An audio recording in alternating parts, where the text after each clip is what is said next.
ठीक है, चलिए एक बार दोबारा शुरू कर लेते हैं, कोई बात नहीं है ना। ठीक है, तो जो हमारा कोर्स है इसका नाम है वैदिक रीति से प्रश्न कुंडली कोर्स। वैदिक रीति से चलेंगे। वैदिक रीति मतलब हम राशि भी देखेंगे, हम ग्रह भी देखेंगे, हम दृष्टिया भी देखेंगे, उसके बाद नक्षत्र को भी टच करेंगे, उसके बाद डिग्रीज को भी हम इसमें सम्मिलित करेंगे, क्योंकि प्रश्न कुंडली गहन विषय है। अगर आप इसको समझते हैं कि सिर्फ ऊपर ऊपर से प्रश्न कुंडली को समझ लें, ऐसा संभव नहीं है। क्योंकि जो जन्म कुंडली होती है, जो एक्यूरेट कुंडली होती है, एक्यूरेट टाइम डेट सब कुछ उसके अंदर होता है, उससे जो हम पत्रिका बनाते हैं, जब उसके अंदर हम इवेंट को खोजते हैं तो वहां पर भी कुछ समस्याएं पैदा हो जाती हैं। तो प्रश्न जो अपने आप में ही एक अद्भुत चीज है, क्यों है उसके बारे में हम आगे आगे चर्चा करेंगे। उसके अंदर से आंसर्स को निकालना बहुत मेहनत का काम है, धैर्य का काम है, ध्यान का काम है। वैदिक रीति से मैं क्यों कह रहा हूं? क्योंकि प्रश्न का अगर आंसर निकाल सकते हैं तो उसमें सबसे अच्छा कार्य वैदिक रीति ही करती है। ठीक है, लेकिन वैदिक रीति के साथ साथ बीच बीच में जहां जरूरत पड़ेगी, जितना आपको जानना जरूरी होगा, उतना मैं टच करता हुआ अन्य रीति को भी चलूंगा। इसकी आप टेंशन ना लें। चाहे उसमें केपी है, चाहे उसमें नाड़ी है, उन चीजों से भी हम टच करेंगे, चीजों को समझेंगे, बस उतना ही जितना टच करने की जरूरत है। क्योंकि चाहे हम किसी भी रीति से प्रश्न का आंसर खोजें, अंततः हमें पूछना तो आंसर पे ही है। तो अब हम वैदिक रीति से पढ़ रहे हैं तो हम वैदिक रीति को ही पढ़ेंगे, टच करेंगे अन्य रीति। ओके, अब सबसे पहले बात यह आ जाती है कि क्या होती है प्रश्न कुंडली। सबसे पहले तो यही समझना जरूरी है कि प्रश्न कुंडली है क्या। तो जैसा यहां लिखा है कि किसी जातक द्वारा पूछे गए प्रश्न, समझिएगा, सिर्फ उसने प्रश्न पूछा है, उसका आंसर निकालना है। उसके पास कुछ भी नहीं है, बस उसने प्रश्न पूछा है।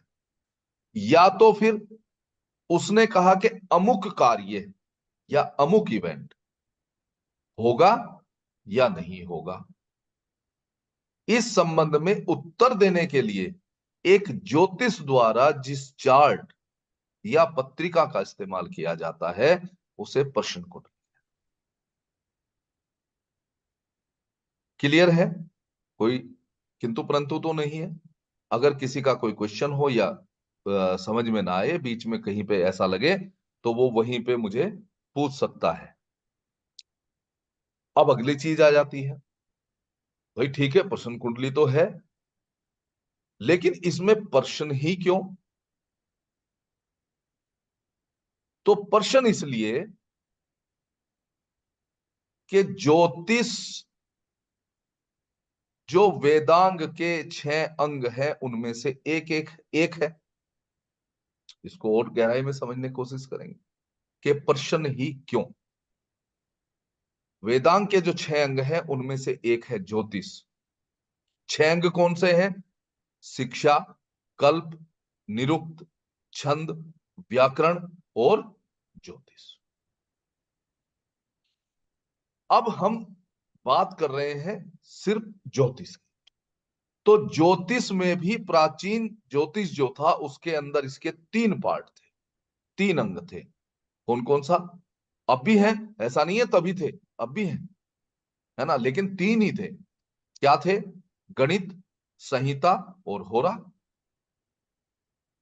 लेकिन नवीन ज्योतिष के अंदर जब और आधुनिक इसके ऊपर रिसर्च हुए, अब की बात नहीं कर रहा हूं, पहले की बात कर रहा हूं, जब और रिसर्च हुए और अनुसंधान हुए, लोगों ने इसको और विश्लेषण किया, हमारे ऋषि मुनियों ने इसको और ध्यान दिया इसके ऊपर, तो यह 3 के बजाय 6 पार्ट में डिवाइड हुआ। किन किसमें? पहला गणित, दूसरा संहिता, तीसरा होरा, जो पहले से ही 3 थे। इसके अंदर 3 अंग और डाले गए, जिसमें शकुन जो सामुद्रिक शास्त्र का है, मुहूर्त और प्रश्न। तो इसका मतलब प्रश्न की इंपॉर्टेंस थी, प्रश्न के विश्लेषण किए गए तो उससे उत्तर सटीक मिले, तो इसलिए प्रश्न को ज्योतिष के अंगों में शामिल किया है। ठीक है, इसीलिए गरुड़ा कॉलेज ऑफ वैदिक एस्ट्रोलॉजी और वास्तु ने प्रश्न शास्त्र पर यह कोर्स डिजाइन किया है। ठीक है, जिसके अंदर हम जो आपकी स्क्रीन पर टॉपिक दिखाई दे रहे हैं, इनको कवर करेंगे। अगर इनमें से कोई टॉपिक छूटेगा तो प्रश्न शास्त्र को समझना अधूरा रह जाएगा। इसीलिए इसको मैं शॉर्ट नहीं कर पाया इससे ज्यादा। तो क्या क्या पढ़ेंगे? सबसे पहले ज्योतिष का परिचय।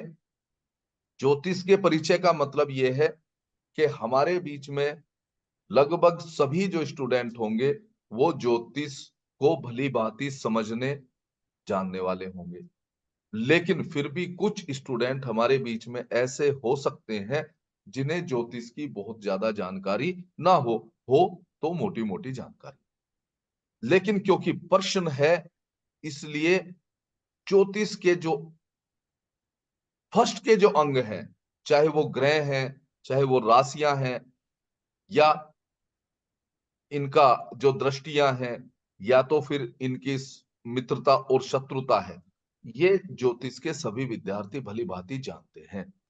लेकिन इसके अलावा जो फिर और थोड़ा डीप में चीजें हो जाती हैं, जिसमें लग्नों के प्रकार हैं, या तो फिर लग्न के प्रकार में भी शीर्ष उदय है या कौन सा उदय है उसके बारे में जानना, दिन बलि रात्रि बलि को जानना, इसी प्रकार से और कई सारी चीजें हैं जो मैं आपको डीप पढ़ाऊंगा, जिनको समझे बिना प्रश्न शास्त्र से आंसर निकालना थोड़ा सा कठिन हो जाएगा। इसलिए उसको कवर करना बहुत जरूरी। उसके बाद हम प्रश्न का परिचय, जो आज भी हम कवर करेंगे। जैसे हम चल ही रहे हैं, अभी आगे आगे और भी चलेंगे कि भाई प्रश्न की इंपॉर्टेंस क्यों है, वो अभी आपको दिखाई दे जाएगी। झूठा या सच्चा प्रश्न कैसे पहचान? प्रश्न शास्त्र में यह एक दुविधा ज्योतिष आचार्य के लिए जरूर रहती है कि मैं कैसे समझूं कि सामने वाला सही मायने में प्रश्न पूछ रहा है, या वो मेरी परीक्षा ले रहा है, या वो पूछना कुछ और चाहता है और पूछ कुछ और रहा है। इसको पहचानने के जो सूत्र हैं, जो तरीका है, आज भी मैं बताऊंगा, और फिर उसके ऊपर और अच्छे से डिस्कस हम जो है उस समय करें।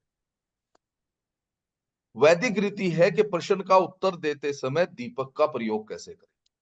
जब भी आप प्रश्न कुंडली बनाएं, या किसी क्लाइंट का सामने बैठ करके हो, चाहे फोन पे हो, चाहे वो जूम पे हो, किसी भी प्रकार से जब आप प्रश्न का आंसर दे रहे हैं, उस समय एक दीपक जलाया जाता है। तो उसे किस प्रकार से रखा जाता है, कहाँ रखा जाता है, उसको देख करके भी हम क्या समझ पाते हैं, उसके बारे में हम यहाँ पर पढ़ेंगे। इसके अलावा जैसे मैंने लग्नों के प्रकार कहा, तो 2 लग्न इंपॉर्टेंस और रखते हैं।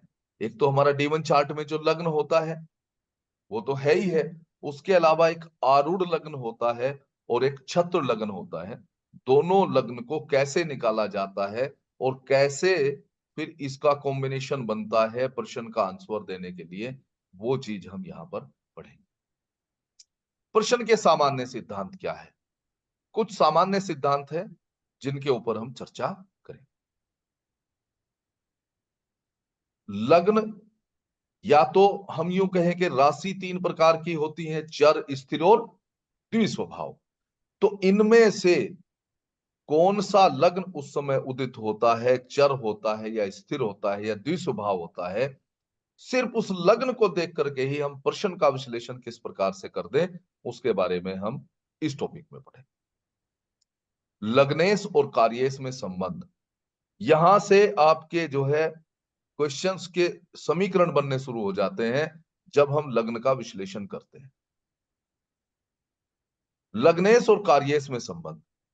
जिस कार्य के लिए क्वेश्चन पूछा गया है उसका कार्येश कौन बन रहा है और उसका लग्न से क्या संबंध है, उसका आंसर किस प्रकार निकलेगा, पॉजिटिव निकलेगा, नेगेटिव निकलेगा, होगा, नहीं होगा, दुविधा आएगी, प्रॉब्लम्स आएंगी या स्मूथली हो जाएगा, उसको हम यहां समझेंगे। प्रश्न की सफलता के नियम क्या है, वो कौन सी कंडीशन है कि जिसमें प्रश्न शास्त्र के अंदर उसको सफल बनाया जा सकता है। हम वक्री ग्रह पढ़ते हैं, वक्री ग्रह बहुत इंपॉर्टेंस रखते हैं प्रश्न में, उसके बारे में हम यहां पढ़ेंगे। सठ पंचाशिका, सठ पंचाशिका एक पुस्तक है जो प्रश्न शास्त्र की पहली पुस्तक कही गई, और इसको जिन्होंने लिखा है उनके बारे में मैं आपको बताऊंगा अभी आगे। वो, एक सेकंड दी।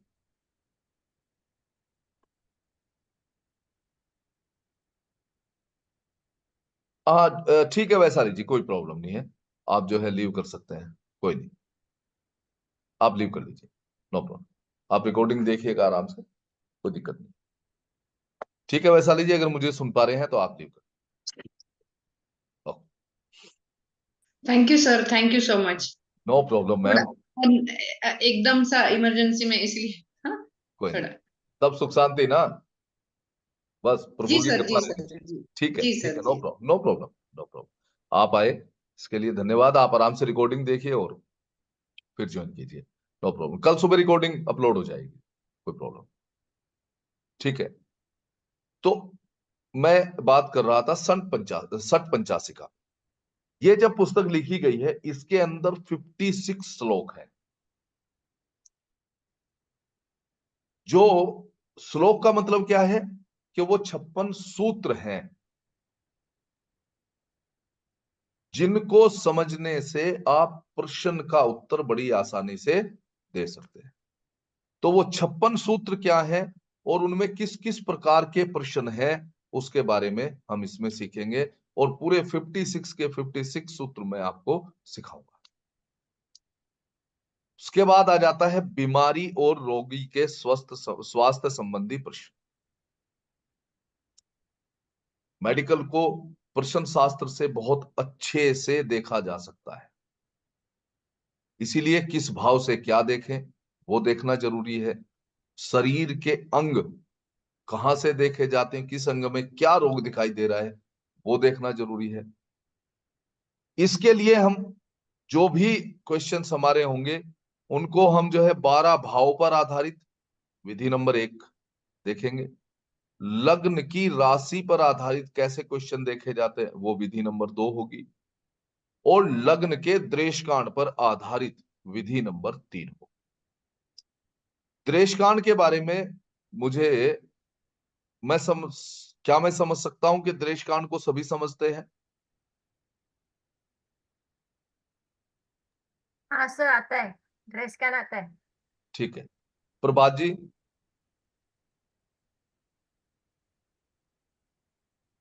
हाँ सर। द्रेशकांड को समझते हैं? द्रेशकांड क्या होता है? नहीं सर, बहुत अच्छी जानकारी नहीं है इस मुद्दे पे। ठीक है, तो इसको भी द्रेशकांड को समझाएंगे और द्रेशकांड के साथ ही विधि किस प्रकार प्रयोग होती है वो समझाएंगे, है ना। ये भी एक अद्भुत विधि है। ठीक है जी। मनोज जी, आप, मुझे लगता है कि आप समझते होंगे द्रेशकांड को अच्छे से। सुमित जी नहीं समझते होंगे। दत्तात्रेय सर समझते हैं सर? समझ सर, समझ सर। हाँ, और अजय जी भी किसको बोल रहे हैं सर, किसको? द्रेशकांड, ये यहाँ पे एक शब्द है द्रेशकांड, नहीं सर, ये नहीं पता। ठीक है, समझाएंगे इसको, और अद्भुत प्रयोग होते हैं इसके। उसके बाद चाहे विधि कोई भी हो, लेकिन कोई ना कोई सिद्धांत होते हैं, प्रिंसिपल्स होते हैं एनालिसिस करने के लिए। विश्लेषण के सिद्धांत क्या है वो आपको समझाएंगे। यात्री और लापता व्यक्ति से संबंधित जो क्वेश्चन होते हैं वो किस प्रकार से देखे जाते हैं। फिर ये सारे प्रश्नों के उत्तर कैसे निकाले जाते हैं। विवाह से संबंधित हो, संतान से संबंधित हो, व्यवसाय से संबंधित हो, व्यापार से संबंधित हो, रोजगार से संबंधित हो, झगड़ा, विवाद, मुकदमेबाजी, प्रतियोगिताएं, कर्म और दुरात्माओं से संबंधित हो, जैसे भूत पिशाच जो ये किरा कराया जो होता है उनसे संबंधित हो। उसके बाद घटनाओं का समय क्या होगा, कब घटित होगी, इवेंट होगा कब, कैसे करेंगे। जो ग्रहों से निर्मित योगों के द्वारा करेंगे। घटनाओं का समय निकालने का जो तरीका है वो ग्रहों से निर्मित योग बताएंगे, जिसमें घटना को संकेत करने वाले जो ग्रह होंगे वो बताएंगे। विंशोत्तरी दशा के द्वारा देखेंगे, गोचर के द्वारा देखेंगे, होरा के द्वारा देखेंगे, शकुन के द्वारा देखेंगे। अभी एक अंग भी हमने पढ़ा था ना, शकुन शास्त्र एक अंग है जिसके बारे में हमने कोर्स भी चलाया है। आने वाले समय में शकुन को और डीप तरीके से भी मैं आप लोगों को पढ़ाऊंगा, जब अलग से शकुन पे कोर्स हम जो है सामुद्रिक शास्त्र का लेकर के आए। पंचांग और मुहूर्त के द्वारा, चंद्रमा की विधि के द्वारा, राहु और केतु पर आधारित विधि। अब फिर आ जाता है दृष्टांत से प्रश्न का उत्तर कैसे निकाले, जो हमने यहां पढ़ा था, बताया था अभी। किस भाव से क्या देखें, स्नैपशॉट मेथड, सीधे सीधे सूत्र, बस सूत्र लगाइए और आंसर निकालिए। चाहे वो किस भाव से देखने से हो, चाहे वो प्रश्नों के उत्तर देखने से हो, उनकी स्नैपशॉट मेथड। फिर मंदिरों से संबंधित प्रश्न, प्रभात जी के लिए स्पेशल है ये। ट्रैवल से हो, संदेह से हो, जेल कारावास से हो, वर्षा आदि जो मौसम के बारे में हो। इंपॉर्टेंट क्वेश्चन के मेरा जन्म नक्षत्र और मेरी जन्म राशि क्या है, जिसके पास पत्रिका है ही नहीं वो भी कैसे निकाल सकता है कि मेरी जन्म की राशि क्या है और जन्म का नक्षत्र। किसी भी उद्देश्य को, जो भी उद्देश्य हमारा, चाहे वो विवाह है, संतान है, व्यवसाय है, व्यापार है, रोजगार है, उसके प्राप्ति की विधि क्या है। और लास्ट, जादू है या नहीं है, काला जादू वगैरह जो अगर कराया गया है तो उसके बारे में भी हम जाने। ठीक है, चलिए अब क्वेश्चन आ जाता है कि प्रश्न कुंडली बनाए कैसे।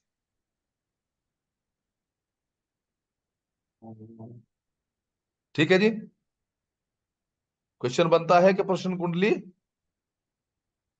बनाए कैसे। तो प्रश्न कुंडली को बनाने के लिए जो तरीका है, मैं आप लोगों से जानना चाहूंगा कि कौन कौन समझता है कि प्रश्न कुंडली कैसे बनाई जाती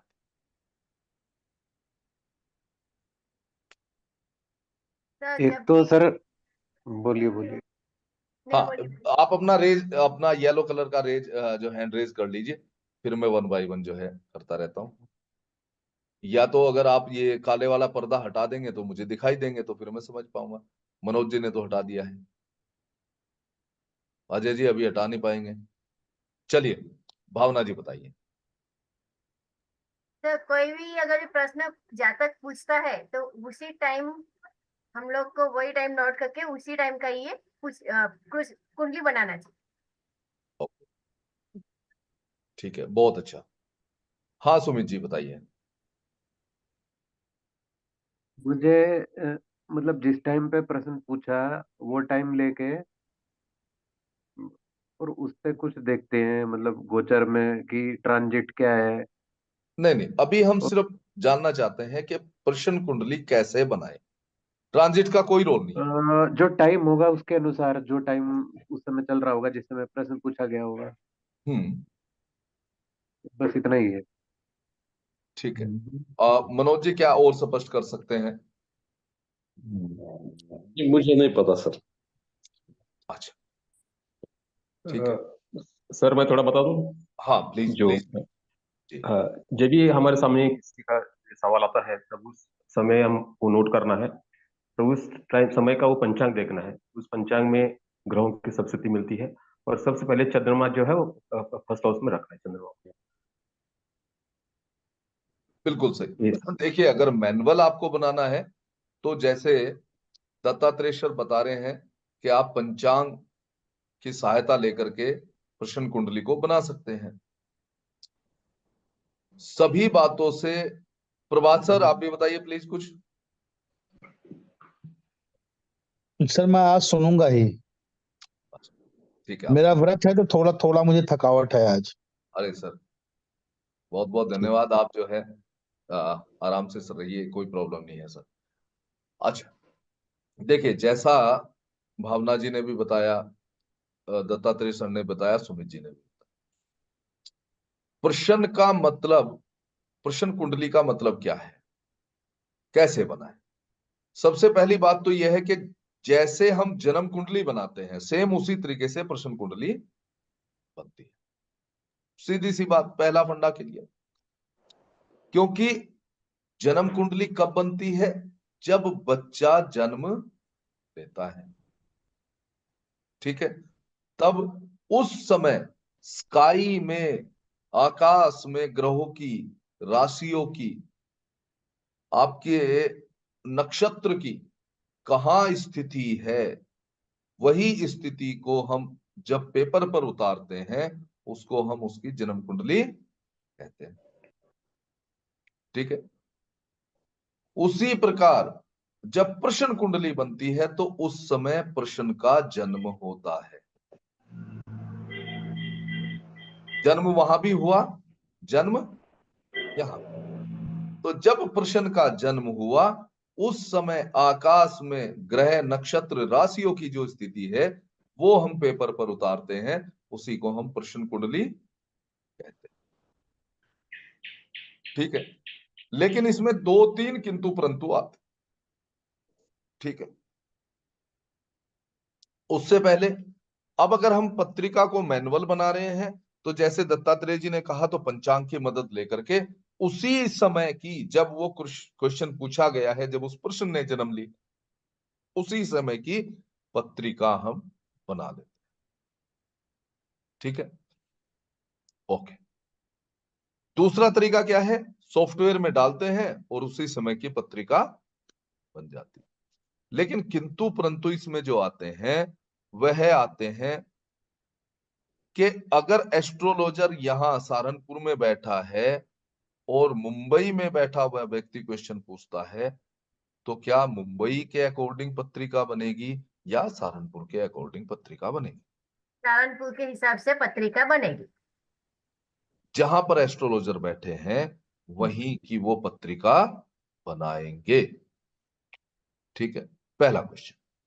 दूसरा क्वेश्चन आता है कि मान लीजिए आप एस्ट्रोलॉजर कहीं ट्रेवल कर रहे हैं या मार्केट में है या इवन किसी भी इवेंट में वो है, उस समय उनसे कॉल आए, प्रश्न पूछा जाए और वो ये कहें कि मैं इसका उत्तर जो है आपको 2 घंटे बाद दूंगा या 3 घंटे बाद दूंगा, तो पत्रिका किस समय की बने? जब क्लाइंट ने आपको फोन करके पूछा तभी का टाइम नोट करना है,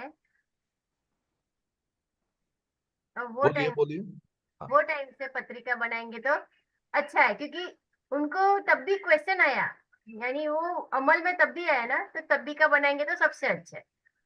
बस यही ध्यान रखना है, चाहे वो फोन पे हो, आपको चलते हुए क्वेश्चन पूछ ले, ऐसा भी हो सकता है फोन पे ना हो, आप कहीं जा रहे थे, कोई व्यक्ति उस समय क्वेश्चन पूछ ले, आप उस समय जवाब नहीं दे सकते हैं, बाद में देना चाहते हैं, तो एक ही बात ध्यान रखिए बस, जब प्रश्न का जन्म हुआ उसी समय की पत्रिका बनेगी।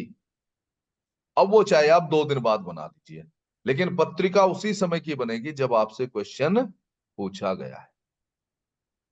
कोई डाउट तो नहीं है यहां तक? ओके, ठीक है।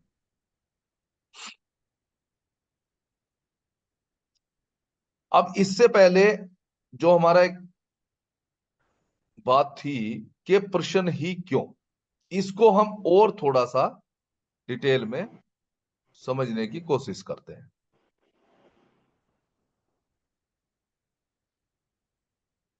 एक मिनट, प्रेजेंटेशन कहीं भाग गया था, इसको और समझने की कोशिश करते हैं।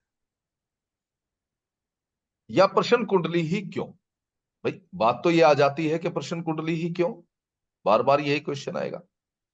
तो प्रश्न कुंडली और जन्म कुंडली का अंतर आपने समझा कि जन्म कुंडली जब बनी जब बच्चे ने जन्म लिया, प्रश्न कुंडली तब बनी जब प्रश्न ने जन्म लिया।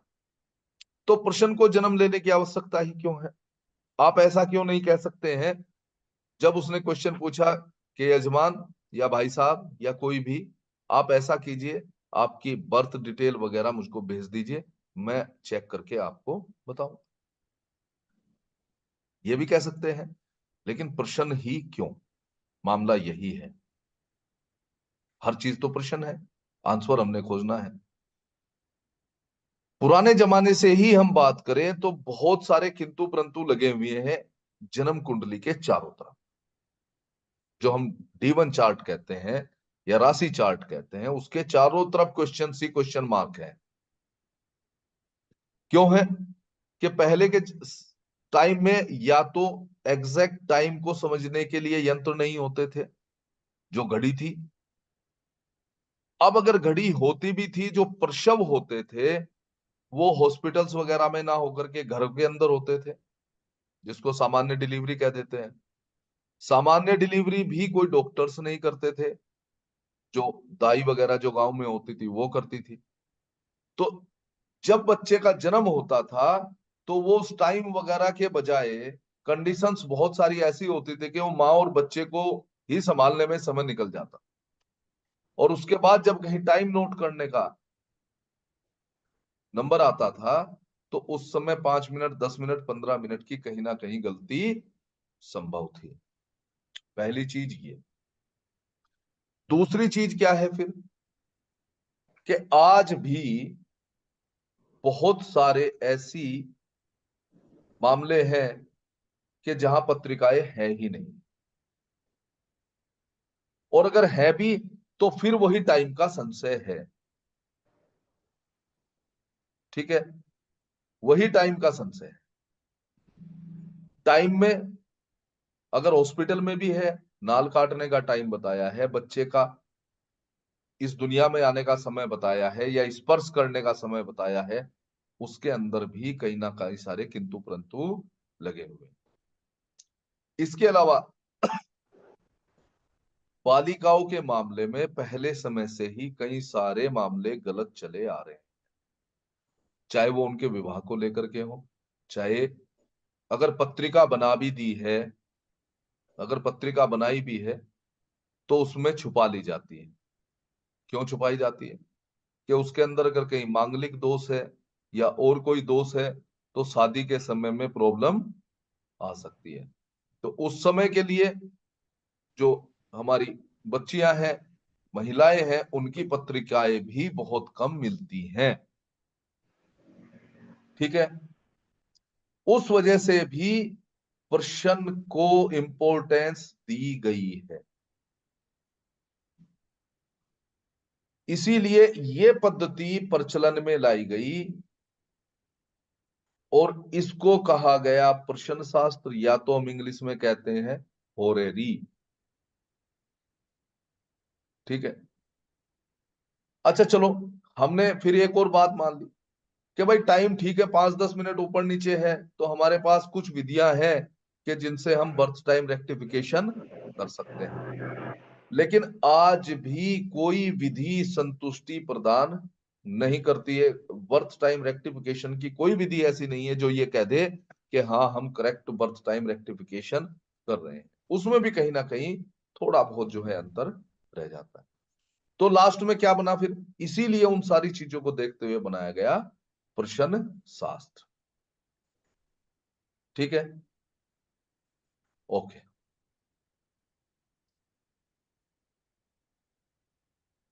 प्रश्न कुंडली और जन्म पत्रिका, दोनों के अंदर और भी कई अंतर हैं जो डीप स्टडी के बाद समझ में आते हैं। ठीक है, एक बात और कहूंगा, जिनकी जन्म पत्रिकाएं आपके पास आती भी हैं, ठीक है, आपने उसके अंदर प्रॉमिस देख लिए, लेकिन उसके क्वेश्चंस के अनुसार एक प्रश्न कुंडली जरूर बनाए, क्योंकि मैंने स्टार्टिंग में ही कहा था कि अगर जन्म पत्रिका का जो प्रोमिस है, जो योग वहां दिखाई दे रहा है, अगर वह प्रश्न कुंडली में भी दिखाई दे या उससे संबंधित चीजें दिखाई दे, योग दिखाई दे, तो वह इवेंट अवश्य होगा। तो इसका मतलब क्या है, जिनकी पत्रिकाएं हैं उनके अंदर प्रोमिस आपको दिखाई दे रहा है, तो आपको और कॉन्फिडेंस बिल्ड कर देती है प्रश्न कुंडली। ठीक है जी, ओके। क्या दिखाई देता है, अगर जन्म कुंडली में कोई अच्छी दशा दिखाई दे रही है, समझिएगा इस चीज को, ठीक है, और प्रश्न कुंडली बनाई, उसमें अशुभता दिखाई दे रही है, उसी इवेंट में अशुभ समय दिखाई दे रहा है, तो ये बता दूं कि प्रश्न कुंडली की जो जन्म पत्रिका की जो अच्छी दशा है उसको ओवरलैप कर देता है प्रश्न कुंडली का खराब ही परिणाम में दिखाई देते हैं। ठीक है, और अगर जन्म कुंडली में अशुभ दशा है और प्रश्न कुंडली में अच्छा समय बता रही है उस वर्तमान समय को, तो वो समय अच्छा ही गुजरता है। क्यों, ऐसा क्यों हो सकता है, कोई बता सकता है? सर क्योंकि प्रश्न कुंडली अभी का बना हुआ है और ये एक्यूरेट टाइम भी बोल सकते हैं, तो इसके हम लोग थोड़ा बोल सकते हैं कि ये होने वाला संभावना ज्यादा है। बिल्कुल, क्योंकि इस समय क्या चल रहा है ब्रह्मांड के अंदर, नक्षत्र, गोचर कह लीजिए एक तरीके से, नक्षत्र, राशि और ग्रह क्या एनर्जी प्रोड्यूस कर रहे हैं, वो अभी का समय बता रहे हैं। तो वर्तमान समय और आने वाला भविष्य तय कर देते हैं। एक चीज और नोट कीजिए, आगे कुछ सूत्र भी बताऊंगा, कि प्रश्न कुंडली से जो हम टाइम निकालते हैं वो बहुत लंबा समय नहीं दे सकते हैं। 1 साल के अंदर घटित होने वाली घटनाओं को हम प्रश्न कुंडली से कैलकुलेट करते हैं। ठीक है जी, ओके। चलिए अब चलते हैं हम नेक्स्ट की तरफ और प्रेजेंटेशन पे वापस चलते हैं।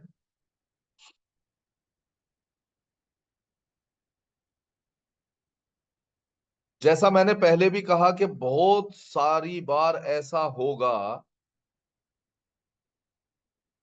कि व्यक्ति क्वेश्चन सही पूछ रहा है या उसके मन में और कोई प्रॉब्लम है, उससे आपको एक एस्ट्रोलॉजर को लड़ना पड़ता है आंतरिक तौर पर। उसे कह भी नहीं सकते, उसको कह भी नहीं सकते कि भाई आप क्या पूछना चाह रहे हो, लेकिन प्रश्न पूछा हुआ प्रश्न झूठा है या सच्चा प्रश्न है, इसको मूक दृष्टि से या मूक तरीके से कैसे पहचाने, उसके बारे में हम बात करें। चलिए सूत्र लिखिए। अगर लग्न, जैसे ही प्रश्न कुंडली बनाई, अगर लग्न में चंद्रमा हो, केंद्र में शनि हो, कहीं भी बैठा हो,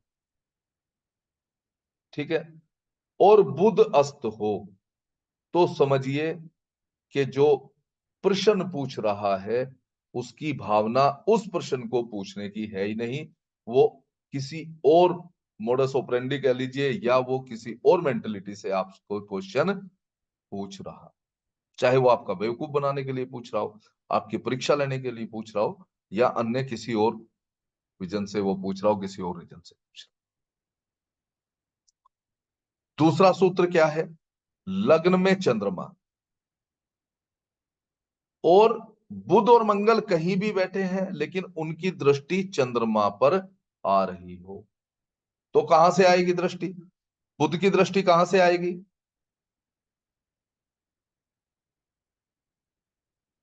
लग्न में अगर चंद्रमा है तो बुध की दृष्टि कहां से आएगी वैदिक अनुसार, सप्तम स्थान से। सप्तम सप्तम स्थान से। सप्तम से आएगी। और मंगल की कहां से आएगी? मंगल की तो तीन दृष्टि है ना, 4 7। हाँ, आगे भी तो बोलिए। 4 7 4 और 8। 7 और 8। हाँ 4 वही, 7 और 4 8। 7 और 8। ठीक है, तो या तो फिर वो बैठा होगा कहाँ, 10th हाउस में। ठीक है, या तो होगा कहाँ, 7th हाउस में।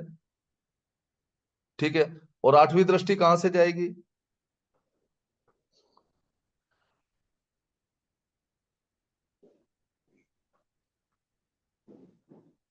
भाई सप्तम हाउस से 7वीं दृष्टि गई, तो 8वीं कहां से जाएगी? 6 से जाएगी या 8 से जाएगी?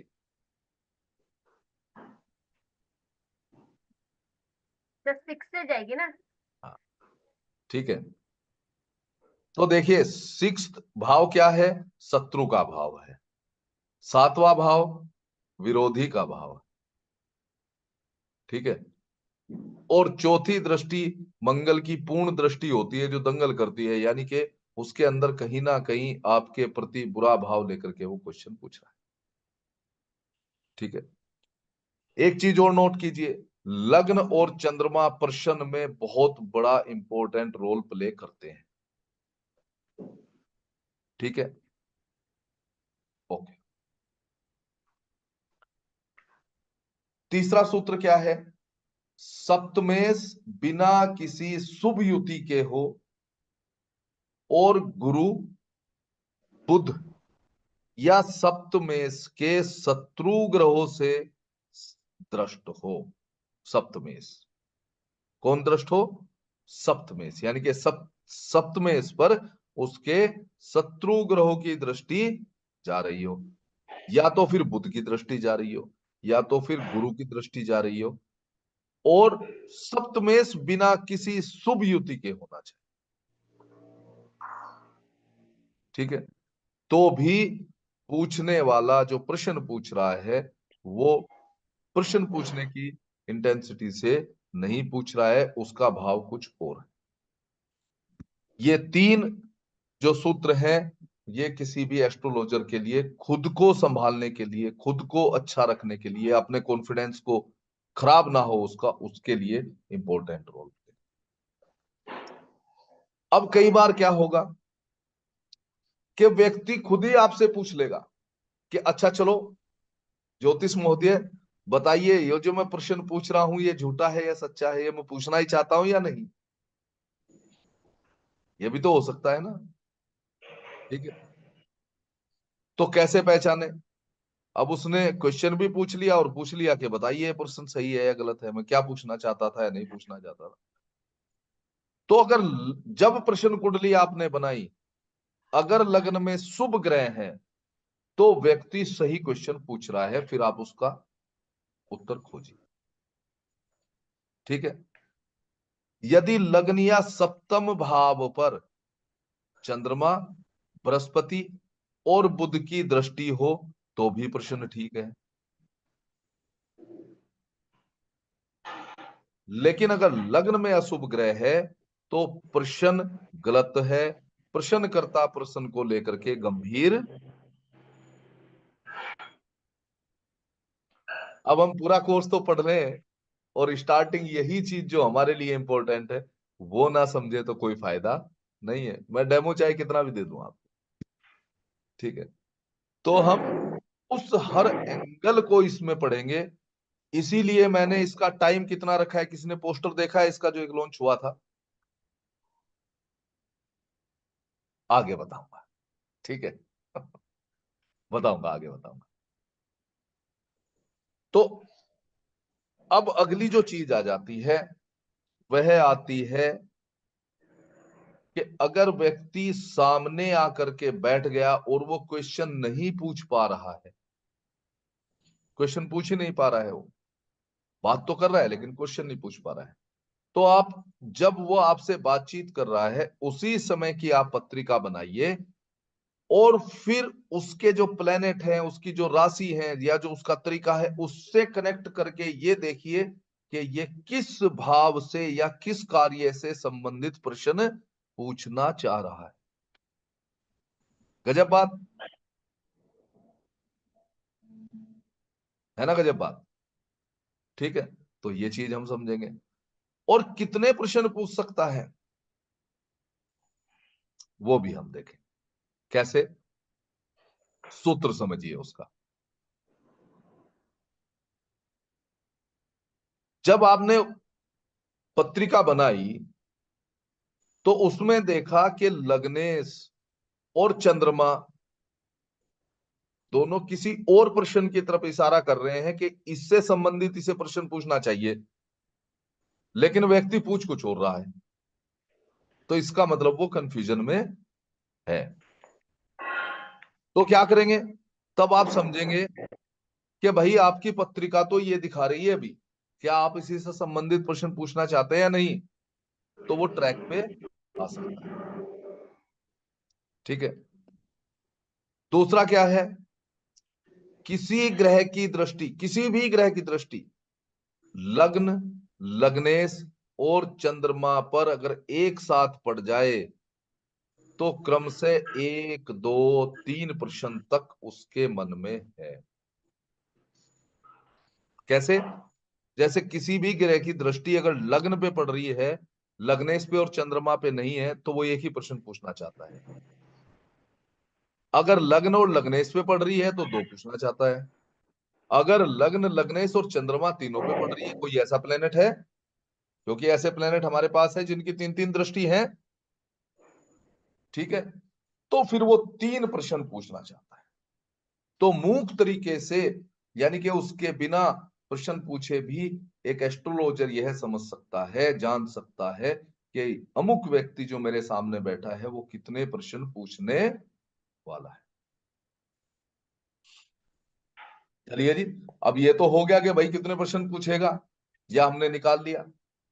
लेकिन प्रश्न शुभ है या अशुभ, अब उसने पूछ ही लिया, तो हम कैसे पहचाने कि ये प्रश्न की शुभता होगी या अशुभता होगी? ठीक है, चलिए। प्रथम दृष्टिया, अभी सारी चीजें कहां चल रही हैं? प्रथम दृष्टिया चल रही है। इसको गहराई से घोटेंगे, बिल्कुल शंकर भगवान वाला घोटा लगाएंगे और तब तैयार करेंगे भगवान का प्रसाद कोर्स के अंदर। तब घुटेगी वो भांग जिसको शिव पी करके और मस्त मगन हो जाते थे ध्यान में। तो वैसे ही हम क्वेश्चंस का आंसर निकालेंगे। अगर क्रूर ग्रह लग्न में हो या लग्न पर दृष्टि हो या लग्नेश के साथ स्थित हो तो प्रश्न अशुभ प्रकृति का है।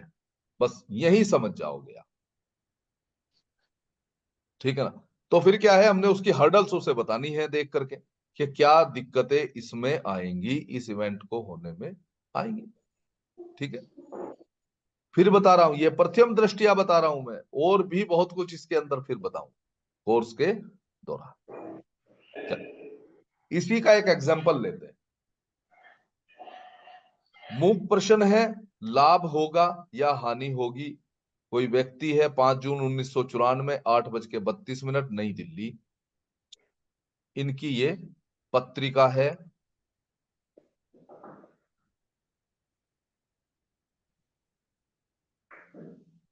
ठीक है, पत्रिका को ध्यान से देखिए।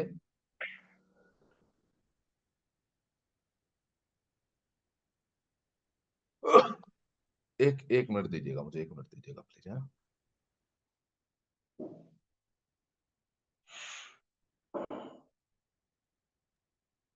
सर्दी ने अपना रूप दिखाना शुरू कर दिया है अभी हमारे ऊपर भी। ठीक है, ये पत्रिका आप देख रहे हैं, इससे हमें ये निकालना है कि भाई प्रश्न वो अशुभ प्रवृत्ति का है, प्रकृति का है या शुभ प्रकृति का है। तो मैंने 2 चीज आपको बताई थी कि लग्न और चंद्रमा इंपॉर्टेंट रोल प्ले करते हैं। ठीक है, हम जिस भी प्रश्न का आंसर निकालेंगे उसमें हम सबसे पहले ही लग्न को देखें। अब इस पत्रिका में देखिए, यहां तो लग्नेश भी कौन है? खुद ही चंद्रमा है। अनम्यूट हो जाइए सभी के सभी प्लीज। बस जिसके पीछे शोर है वो अनम्यूट ना करे, नहीं तो सभी अनम्यूट हो जाएं और पार्टिसिपेट करें, समझे इस चीज को। ठीक है, ओके। उदित लग्न कौन सा है? जब आप प्रश्न कुंडली बनाएंगे तो जो उसमें लग्न आएगा उसको हम क्या कहेंगे? उदित लग्न कहेंगे। तो यहां पर लग्न किसका है? चंद्र का, कर्क लग्न। कर्क लग्न है। ठीक है चंद्र जी, का। यहां पर लग्न है कर्क, जिसका स्वामी है चंद्रमा, और जाकर के कहां बैठा है? 10th भाव में। 10th भाव में। तो इससे आपको प्रथम दृष्टिया क्या समझ में आता है?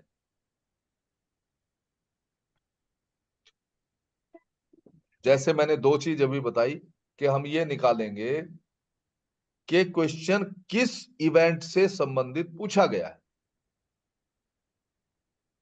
ठीक है, तो किस इवेंट से लग रहा है ये प्रोफेशन के हिसाब से लगा। अभी भी हम प्रोफेशन नहीं कहेंगे, अभी हम कहेंगे कि कर्म क्षेत्र, कर्म भाव से संबंधित लग रहा है। कर्म भाव। ओके। ठीक है जी, ओके। या प्रोफेशन से भी आप कह सकते हैं डायरेक्ट, कोई बात नहीं, प्रोफेशन का भाव है।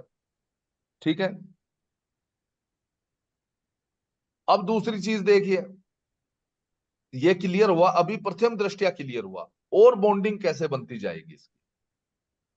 अब दूसरी चीज देखिए कि यहां पर बैठा है दशमेश खुद, दशमेश स्वयं यहीं पर बैठा है, और उसकी दृष्टि, पूर्ण दृष्टि, चौथी दृष्टि कहां जा रही है? लग्न में। लग्न के ऊपर। तो फिर समझ में आया कि क्वेश्चन किससे होना चाहिए? प्रोफेशन से रिलेटेड होना चाहिए। तीसरी चीज जो यहां पर दिखाई नहीं दे रही है, आपको मैं बता देता हूं कि चंद्रमा केतु के ही नक्षत्र में बैठा हुआ है, और केतु कहां बैठा है? 10th भाव में। खुद ही कहां बैठा है वो? 10th भाव में। भाव में। तो और क्लियर हो रहा है कि भाई क्वेश्चन कहां से होना चाहिए? 10th भाव का। प्रोफेशन से रिलेटेड होना चाहिए। ठीक है, अब बात करते हैं लग्न पर, फिर वापस डिस्कस करते हैं। लग्न कैसा है? सम और विषम दो चीजें होती हैं।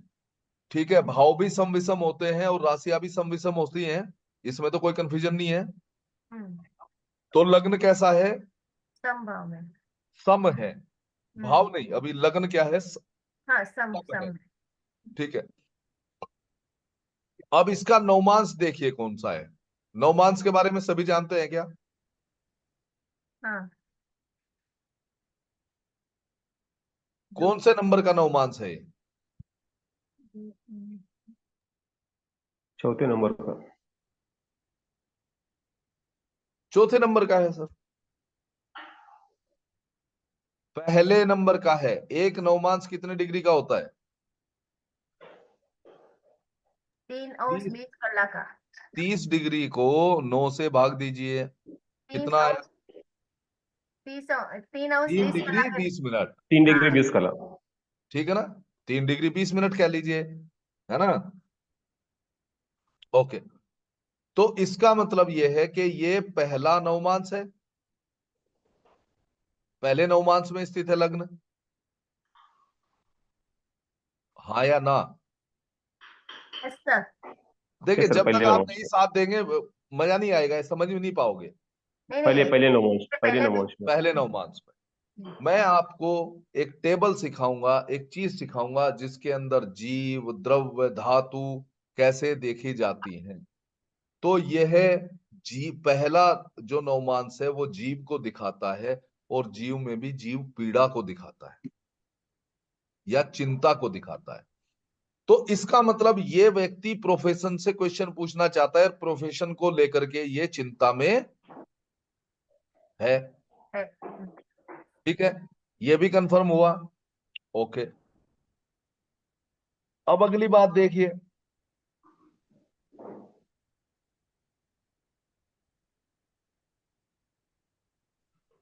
क्यों साइलेंट हो रहे हैं? या तो समझ में नहीं आ रहा है या तो मजा नहीं आ रहा है, क्या हुआ? नहीं सर, समझ में आ रहा है सर। आ रहा है सर, हम लोग ध्यान आ से रहा है सुन सर। रहे थे आपको। अच्छा, ध्यान से देख रहे हैं, फिर ठीक है, हाँ। क्योंकि समझ मुझे में आ दिखाई रहा नहीं दे रहे थे ना। नहीं नहीं नहीं। ठीक है, ऐसे ही टेक्निक समझाऊंगा, इतनी ही तरीके से। अरे सारा चला गया मेरा वो। चलिए कोई बात नहीं, वो तो समझ ही गए थे कैसे था। ठीक है, अब अगर आप देखें तो चंद्रमा और गुरु दोनों एक दूसरे के समसप्तक हैं और एक दूसरे पर दृष्टि डाल रहे हैं। डाल रहे। ओके, ठीक है जी। ठीक है सर। और गुरु कहां कहां का स्वामी है? पूरे षष्ठ स्थान का भाग्य 9वें भाव का और 12वें भाव का। नहीं, 9वें भाव, तो सॉरी, छठे षष्ठे भाव का और 9वें भाव, नवम भाव का, 6th हाउस का और नवम भाव। 9। नवम हाउस का। ठीक है, गुरु जीव है, दृष्टि जारी है 10वें भाव पर जहां लग्नेश बैठा है, जो प्रोफेशन को शो कर रहा है, लेकिन जीव चिंता भी दिखा रहा है नवमांस की वजह से। तो क्यों दिखा रहा है? क्योंकि जीव कारक गुरु की एक राशि 9वें भाग में है और एक 12वें भाग में है। तो नहीं, एक प्रोफेस छठे भाव में है और अरे एक नवम सॉरी भाव में। सॉरी, एक छठे भाव में है और एक नवम भाव। नवे। और नवम भाव में है।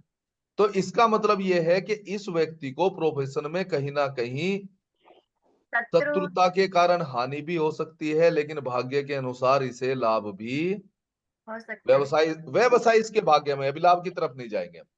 व्यवसाय, जिस व्यवसाय के लिए क्वेश्चन पूछना चाहता है वो इसके भाग्य में है, तो इसका मतलब शुभ भी है।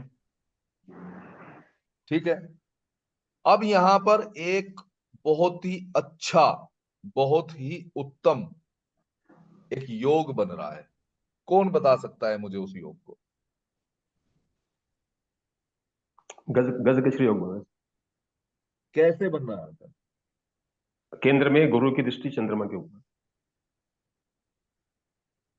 केंद्र में गुरु की दृष्टि चंद्रमा के ऊपर। चंद्रमा के। बिल्कुल सही है, बिल्कुल सही। एक और योग देखिए यहां पर जो बन रहा है कि लग्नेश जो चंद्रमा है वो नवमेश बृहस्पति और 10मेश मंगल के साथ बैठा है। ठीक है, प्लस किसके साथ बैठा है? ये तो आप समझ गए ना? मंगल समझ गए। मंगल तो योग कारक है, उसके साथ बैठा हुआ है। योग कारक है, उसके साथ वो बैठा हुआ है। तो यहां तक हमें क्लियर हो रहा है कि ये सारा का सारा जो ताना बाना चल रहा है, इस व्यक्ति के अंदर जो ताना बाना चल रहा है वो किसको लेकर के चल रहा है? प्रोफेशन को लेकर के चल रहा है। अब व्यक्ति से जब क्वेश्चन पूछा गया, मतलब एस्ट्रोलॉजर ने पूछा कि हाँ भाई ये मामला है, कि जी हाँ यही है, मैं व्यवसाय को लेकर के परेशान चल रहा हूं। तो भाई किस लिए चल रहा है? तो इसने बताया कि एक कॉन्ट्रैक्ट मुझे कहीं से मिल रहा है, लेकिन मुझे ये समझ में नहीं आ रहा है कि वो कॉन्ट्रैक्ट में मुझे लाभ होगा या हानि। हाँ जी। तो एस्ट्रोलॉजर ने कहा कि भाई बिल्कुल सत्य है कि आपके दिमाग में यही क्वेश्चन चल रहा था। तो मूक तरीके से उसने प्रश्न को पकड़ लिया खुद से।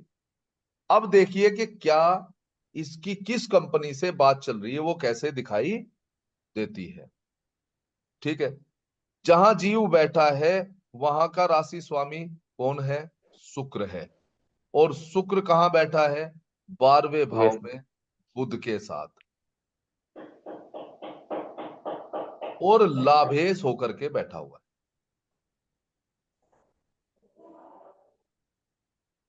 दूसरी राशि कहां है इसकी? शुक्र की 11वें भाव में। ठीक है, तो इसका मतलब है कि जहां से भी इसको कॉन्ट्रैक्ट मिलने वाला है वो कहीं दूर कंपनी है, या वो कहीं ना कहीं दूर है जहां से इसको लाभ मिलने या इसका कॉन्ट्रैक्ट होने वाला है। तो इसने बताया कि वो करीबन जहां मैं रहता हूं वहां से 1.5 से 2 हजार किलोमीटर दूर कंपनी है, ओके। फिर एस्ट्रोलॉजर ने कहा कि वो कंपनी किसी विदेशी कंपनी से संबंधित है क्या? कि जी हाँ, विदेश से संबंधित है, क्योंकि क्योंकि 12वां शुक्र स्थान कहाँ बैठा है? 12वें भाव में बुध के साथ। ठीक है। तो एस्ट्रोलॉजर ने इसे जवाब दिया कि आपका कॉन्ट्रैक्ट होगा, आपको लाभ भी मिलेगा, लेकिन क्योंकि जीव कारक गुरु छठे भाव और नवम भाव का भी स्वामी है, इसलिए आपको कहीं ना कहीं किसी शत्रु के कारण लॉस भी हो सकता है। ठीक है। दूसरा लॉस कहां से दिखाई दे रहा है? स्ट्रगल कहां से दिखाई दे रहा है? शनि से, शनि की स्ट्रगल का दृष्टि कारण कौन है? शनि। ठीक है। शनि की तीसरी दृष्टि जारी है क्या कहीं 10वें भाव पे? जा रही है, तीसरी दृष्टि जा रही है। तीसरी दृष्टि जा रही है। दृष्टि जारी है, और वहां पर मंगल भी विराजमान है, केतु भी विराजमान है। ठीक है। इस वजह से इसको इस कॉन्ट्रैक्ट के अंदर हर्डल्स भी मिलेंगे और प्रॉफिट भी होगा। कोई डाउट? इस प्रकार से बड़ी आसानी से क्वेश्चन के आंसर निकाले जाते हैं। एक छोटा सा शुभ अशुभता कैसे, दोनों चीजों को मैंने यहाँ पर आपको समझाने की कोशिश की। कोई क्वेश्चन हो तो वो मेरे से पूछ सकता है। सर गुरु वक्री है, इसका कुछ फर्क पड़ता हाँ, है? बिल्कुल फर्क पड़ेगा सर। गुरु वक्री होने से अपने ही घर को देख रहा है। Okay sir. ठीक है। तो वो लाभ ही करेगा, ना कि हानि करेगा। ठीक है जी। सर ये प्रश्न कुंडली बनाते समय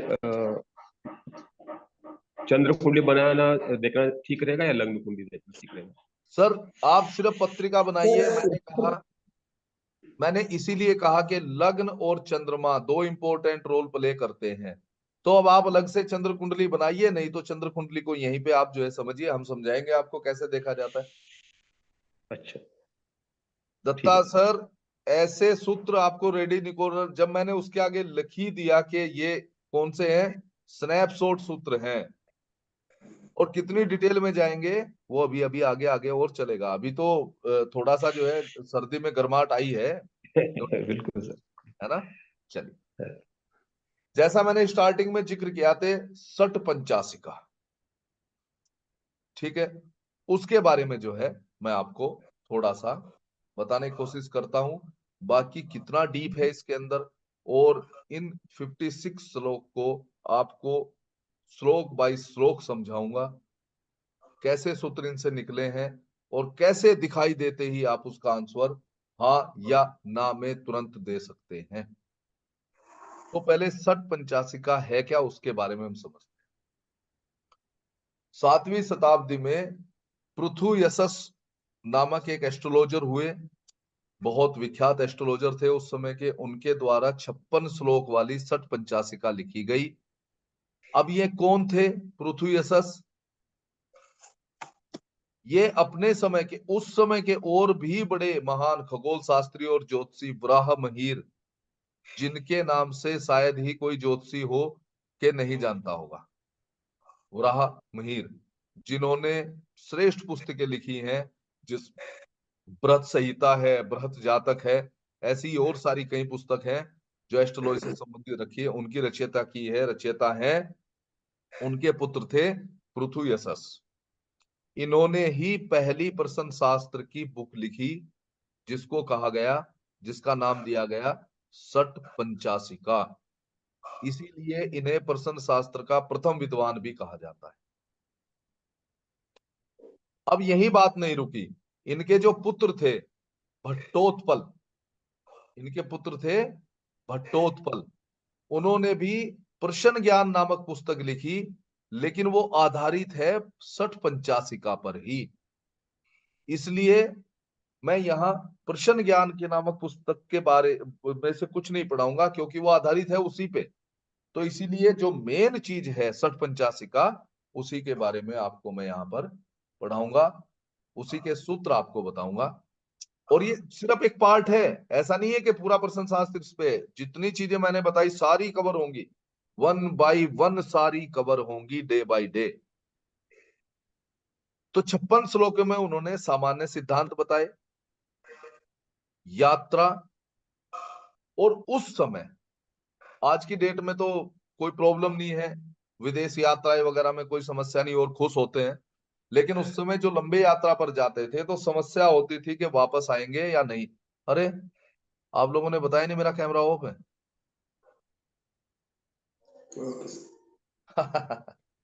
नहीं तो मेरी भी तो गलती है, मैं आप लोगों की क्यों कह रहा हूं, गलती तो मेरी है भाई। अच्छा, तो उस समय यात्रा से वापस आने के लिए कई एक प्रॉब्लम्स होती थी, उनसे संबंधित क्वेश्चन भी पूछे जाते थे कि अमुक व्यक्ति यात्रा पे गया है, सही सलामत वापस आएगा या नहीं आएगा। तो वो चीजें आज भी यूज होती हैं कई प्रकार से, तो उनके बारे में, जय पराजय के बारे में, युद्ध होते थे उनके बारे में, शुभ और अशुभ लक्षण, बहुत सारी चीजों के हाँ ना, शुभ होगा अशुभ होगा, तो वो क्या लक्षण है उनके बारे में, यात्री और विदेश गया यात्री, उसके बारे में। पहला था यात्रा और वापसी, इसमें यात्री के ही बारे में और विदेश यात्रा को लेकर के। लापता वस्तु, खोई हुई वस्तु मिलेगी या नहीं मिलेगी। और फिर अंत में मिश्रित अध्याय है जिसमें अलग अलग प्रकार के प्रश्नों के उत्तर इन्होंने अद्भुत सूत्र दिए हैं, मैं तो अद्भुत ही कहूंगा। तो वो 56 श्लोक के बारे में आपको हम यहां पर जानकारी देंगे। छोटा सा एक जो है उसका ओवरव्यू षट पंचाशिका का ही, कि कैसे उसको देखा जा सकता है। ठीक है, जैसे आज के संदर्भ में मैंने कुछ वर्ड्स उसमें से हमने अभी चेंज किए हैं।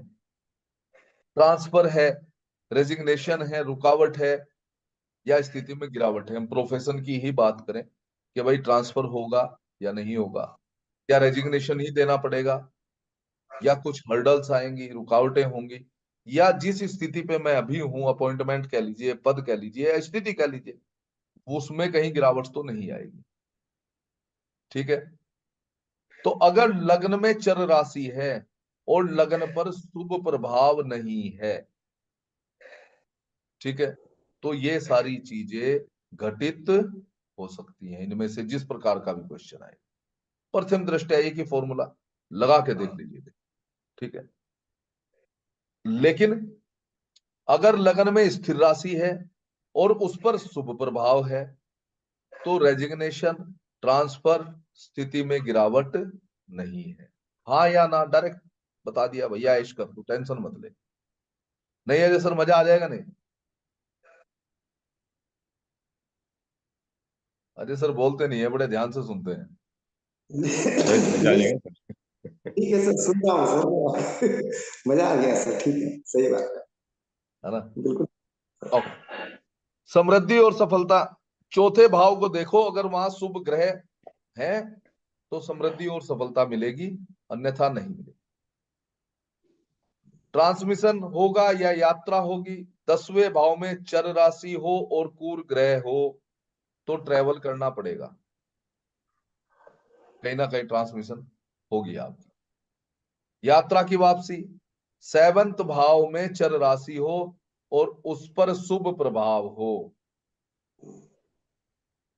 ठीक है, तो यात्रा से सकुशल वापसी है यात्री की। लेकिन अगर लग्न स्थिर है और उस पर अशुभ प्रभाव है तो यात्रा से वापसी सही सलामत नहीं है। ऐसा देखिए, पुराने समय को लेकर के भी कहा गया है, क्योंकि तब तो पैदल यात्री होते थे, अचानक रास्ते में बहुत सारी दिक्कतें होती थी। लेकिन आज के समय में भी अगर ये रिजल्ट निकलता है तो कोई ना कोई हर्डल, कोई ना कोई समस्या उसकी यात्रा में जरूर आएगी, है ना। विदेश यात्रा भी कर रहा है तो एयरपोर्ट पे देखे ना आजकल वीडियो आती है, मेरा टिकट गुम हो गया है जी, मुझे ये कर दिया है जी, मुझे वो कर दिया है जी, और समझ में नहीं आ रहा कैसे जाऊंगा या वो जाऊंगा। तो वो सब चीजें संभव हो सकती है। नेक्स्ट है लापता वस्तु की प्राप्ति, प्राप्त होगी या नहीं होगी। लापता वस्तु में फिर हम आपको बहुत सारी चीज और पढ़ाऊंगा, मैं आप डीप पढ़ाऊंगा इसको कि क्या कहीं रख के भूल गए हैं। फिर उसमें ये भी पहचान कराऊंगा कि जिसने चुराई है वो स्त्री है या और पुरुष है। पुरुष है तो किस टाइप का है, स्त्री है तो किस टाइप की है, कहाँ रखी हो सकती है, सारी चीज डीप पढ़ेंगे। लग्न में शुभ चंद्रमा हो, बृहस्पति या शुक्र की उस पर दृष्टि हो तो वस्तु की प्राप्ति होगी, या तो फिर 11वें भाव में बलवान और शुभ ग्रह हो। लॉजिक वही है जो जन्म पत्रिका के हैं, लेकिन बहुत सारे अंतर हैं, ये ध्यान समझिएगा। ठीक है। अब कई बार ये चीज आती है, समझ में नहीं आता है कि जी शुभ चंद्रमा किसको कहते हैं, इसलिए मैं आज मेरे दिमाग में आया कि इसको भी मैं एक बार फिर बताऊंगा, रिपीट करूंगा इसे। वैसे तो मैं बताता भी रहता हूं कि शुक्ल पक्ष की अष्टमी से लेके कृष्ण पक्ष की अष्टमी तक का चंद्रमा शुभ होता है, ठीक है जी, और फिर अशुभ होता है। एक और टॉपिक ले लेते हैं, इंपॉर्टेंट टॉपिक है ना, विवाह। अच्छा, यहाँ एक बात और बताना चाह रहा था कि ये जितनी भी चीजें हैं, ये जो क्वेश्चंस के आंसर आप देंगे, फिर दोबारा बता देता हूं, प्रश्न शास्त्र में लास्ट लिमिट 1 ईयर है।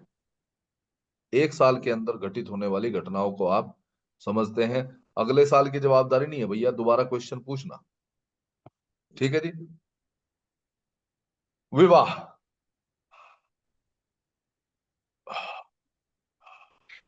इंपॉर्टेंट चीज है विवाह भी, ठीक है। इसको करने से पहले मैं कुछ आपको सूत्र बता देता हूं, क्योंकि नहीं तो पत्रिका पे ही ध्यान रहेगा। कुछ सूत्र लिखिए विवाह से रिलेटेड, और एडमिशन लेने से पहले पहले जरा मुझे कुछ एक प्रश्न शास्त्रों पे, प्रश्न कुंडलियों पे लगा के दिखाइए, फिर एडमिशन लीजिएगा, है ना। अजय सर आपको नहीं कह रहा हूँ, आपकी तो फीस ही आ गई है, ठीक है ना। हाँ, लिखिए जी, विवाह से पहले क्वेश्चन समझिए। सबसे पहले ही बात आती है विवाह के लिए कि रिश्ता होगा या नहीं होगा, मिलेगा नहीं मिलेगा, ठीक है। तो सामान्य तरीके से मैं, आपको पता है ना जैसे भावना जी, मैं कहता हूं कि ज्योतिष को कैसे समझना है, बिल्कुल सामान्य तरीके से समझना है। तो सीधी सी बात है, विवाह हम करते किस लिए हैं, बंधन के लिए। बंधन में कौन बनते हैं, एक स्त्री एक पुरुष, यानी एक मैं और एक मेरा विरोधी। तो कौन से भाव हैं वो दोनों ही, 7वां सर, 7th। पहला और सातवां सर, दोनों कहिए, यस सर। पहला और सातवां। तो अगर या तो पहले भाव का स्वामी 7वें में बैठ जाए जाकर के पहले ही, तो बंधन बन गया, या तो 7वें का पहले में आ जाए तो बंधन बन गया, या फिर दोनों इकट्ठे होकर के कहीं भी बैठ जाएं, एक दूसरे को बांध लिया। ठीक है ना। 3 सूत्र मिल गए, यस सर। लिख लीजिए सर, 3 सूत्र हैं ये, कहीं मजाक मत समझिएगा। हाँ ठीक है सर, समझ गया सर। अगर पत्रिका में लग्न समतप हाउस में बैठा हो तो भी रिश्ता मिल जाएगा। किसमें देख रहे हैं हम, प्रश्न कुंडली में से, जन्म पत्रिका की यहाँ पे बात नहीं है अभी, ठीक है। उसके सूत्र थोड़ा सा अलग है ना, लेकिन अभी हम किसको देख रहे हैं, जन्म पत्रिका, जी सर। ठीक है, ओके। अब या तो लग्नेश, शुक्र और सप्तमेश, ये तीनों या इनमें से कोई उच्च हो करके लगन या सप्तम भाव में बैठ जाए, और या तो फिर परिवर्तन योग बना ले, तो रिश्ता अच्छा भी मिलेगा और शादी जल्दी हो जाए, ठीक है जी। शीघ्र विवाह हमेशा जल्दी लगी रहती है। तो अगर चंद्रमा या तो सप्तम हाउस में या सेकंड हाउस में, दो तो ये लिखिए, क्यों कह रहे हैं हम सप्तम हाउस और सेकंड हाउस? चंद्रमा ही हमने क्यों लिया? क्योंकि मैं बार बार एक चीज को समझा रहा हूं कि प्रश्न में लग्न और चंद्रमा इंपॉर्टेंट रोल प्ले करते हैं। चंद्रमा क्यों? क्यों? वही एक एक्यूरेसी बता रहा है कि शादी जल्दी होगी। और दो सात मैंने तो अभी मैं सूत्रों की बात ही नहीं कर रहा है, मैंने कहा चंद्रमा ही क्यों। सर चंद्रमा मतलब मानसिक विचारधारा ऐसे चीजों को अट्रैक्ट कर लेती है, तो मन जहाँ भ्रमण कर रहा है अच्छा है, अच्छा है, अच्छा है, उन अच्छा चीजों को अट्रैक्ट। है। एनीबडी, कोई भी प्लीज। सरकार सर, आपका भी स्वागत है सर। स्क्रीन पे आ जाइए सर प्लीज। हमारे पास भीड़ नहीं है सर, आप आ सकते हैं आराम से, कोई प्रॉब्लम। अभी चंद्रमा की स्थिति क्या है? अभी चंद्रमा कहाँ पे है? इसलिए हम चंद्र को ज्यादा इम्पोर्टेंट है, मतलब ठीक अभी है गोचर दत्ता में। सर, बिल्कुल। दत्ता सर, मेरे मन में एक बात आ रही है, पूछ लूं? है सर। यही चंद्रमा है, समझे कुछ? समझ गए सर, समझ गए। क्या क्वेश्चन मन से निकलता है? हम क्या कहते हैं आपस में बातचीत करते? अजय सर, मन में एक बात आ रही है, पूछ लूं क्या? और बिल्कुल सर, चंद्रमा सही किसका बात कारक है। है? मन का मन का कारक है। कारक, और साथ में मस्तिष्क का। दोनों ही जगह का है ना? इसलिए चंद्रमा का इंपॉर्टेंट रोल। लग्न क्यों इंपॉर्टेंट है? लग्न सर भौतिक रूप से व्यक्ति उस तरफ आकर्षित हो जाता है, वो खुद ही चलकर आगे बढ़ जाता है। ठीक। हाँ भावना जी, बताइए। सर लग्न यानी खुद रहते, हम ही रहते ना। लग्न यानी शरीर, हाँ और वही। लग्न आत्मा है। हाँ वही। तो यानी कि जो आत्मा में आएगा वो वाणी पे आएगा। हम्म। तो आत्मा और मन, इन दोनों से मिलकर के प्रश्न का जन्म होता है। इसलिए प्रश्न में इन दोनों का इंपॉर्टेंट रोल। अजय सर मत भूलिए, सिंपल एस्ट्रोलॉजी, बिल्कुल सर, कारण और कारक, बस। कारक। बाकी सब क्लियर हो जाएगा। ठीक है। हाँ सरकार सर, कुछ समझ में आ रहा है? कुछ पूछना चाहते हैं? नहीं सर, समझ में आ रहा है सर, समझ ठीक में है, आ रहा है। Thank you sir. बात नहीं सरकार जी, थैंक यू क्या है इसमें? हमने आपको इनविटेशन दिया, आप आए, उसके लिए तो हम थैंक यू करेंगे आपका, है ना? ओके। नहीं सर, नहीं सर, आप तो ज्ञान बांट रहे हैं सर, तो गुरु ठीक है, हैं हमारे। चलिए आगे चलते हैं। तो हमने क्या कहा? चंद्रमा सप्तम या सेकंड भाव में हो। अब बात आ जाती है कि सप्तम या सेकंड में ही क्यों? सर विवाह सेकंड फैमिली है सर, सेकंड हाँ, फैमिली है और सेवन पार्टनर है सर। बिल्कुल सही। हाँ, सातवां भाव क्या है? जीवन साथी। और जब जीवन साथी मिलेगा तो क्या बनेगी? फैमिली। फैमिली, और अगर फैमिली का फैमिली परिवार में बनानी वृद्धि है, सर। अगर फैमिली बनानी है तो चाहिए जीवन साथी, है ना? तो चंद्रमा सेकंड हाउस में या सप्तम हाउस में हो, और उस पर गुरु ग्रह की दृष्टि हो, क्योंकि इवेंट मैनेजर कौन है? गुरु। बस। ठीक है, तो इवेंट मैनेजर अगर डिवाइन वहां, ब्लेसिंग। है ना, तो इसका मतलब अब कार्य हो जाएगा। ठीक है। इसके साथ यही योग, यानी चंद्रमा और गुरु की दृष्टि उपचय भावों में कहीं भी हो। अब समस्या आ गई, उपचय भाव। अब उपचय भाव कौन से हैं भाई? 3, 6, 10, 11। 3, 6, 10, 11। बहुत बढ़िया, बहुत बढ़िया, बहुत बढ़िया। अरे फिर तो प्रश्न शास्त्र अब धड़ाधड़ चलेगा, आप देखना फिर, है ना? मजा आ जाएगा। बस। ठीक है। तो इन भाव में अगर है और उस पर गुरु की दृष्टि है तो विवाह शीघ्र होगा। ठीक है जी। अब शीघ्र हो गया तो कोई बेचारा अभी हमारे पास ये भी आएगा कि जी हो ही नहीं रहा है ब्याह, तो हम कहेंगे यार लेट मैरिज हो सकती है, तो कैसे देखें? शनि की दृष्टि हो। सैटर्न का प्रभाव रहेगा सर। हाँ सैटर्न का प्रभाव रहेगा सर। बिल्कुल। देखिए अगर लग्न 7th हाउस, 2nd हाउस, इन तीनों भाव पर अगर अशुभ ग्रहों की दृष्टियां हैं तो फिर लेट मैरिज है। ठीक है। शनि महाराज तो डिसीजन तो देता है शादी के, लेकिन उसका अपना एक खुद का भी तो रोल है ना, क्योंकि वो स्ट्रगल देता है, बाधाएं तो उसने देनी देनी है, हर्डल्स उसने देने ही देने हैं।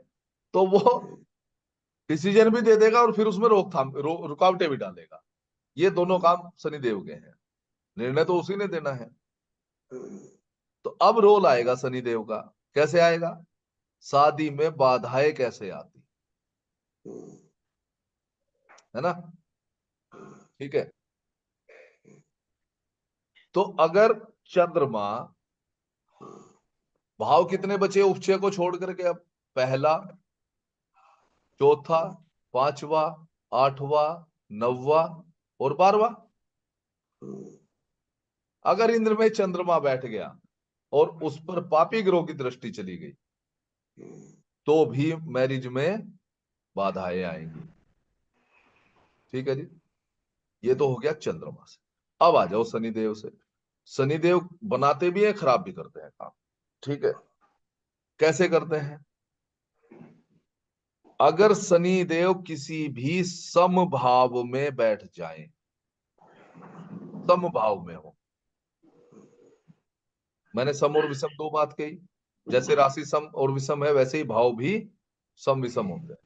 तो अगर सम भाव में बैठ जाए और लड़के की कुंडली है तो उसको वधु की जल्द से जल्द प्राप्ति हो जाएगी, ऐसा शास्त्रों में लिखा, सम भाव में। ठीक है। लेकिन अगर विषम में बैठ गया तो फिर शादी से गड़बड़ कर देगा। ठीक है। लेकिन अगर अपनी राशि में हो, मूल त्रिकोण राशि में हो, लगन या 7वें भाव में हो, क्या समझे? लगन या 7वें भाव में अपनी राशि में बैठ जाए, अपनी मूल त्रिकोण राशि में बैठ जाए, तो फिर शादी करा देगा, तन से करा देगा। तन से का मतलब हम प्रश्न शास्त्र कितने टाइम निकालेंगे हम? 1 साल का। 1 ईयर से। 1 साल के अंदर शादी करा देगा। ठीक है। अब यदि केंद्र या त्रिकोण में शुभ ग्रह हो,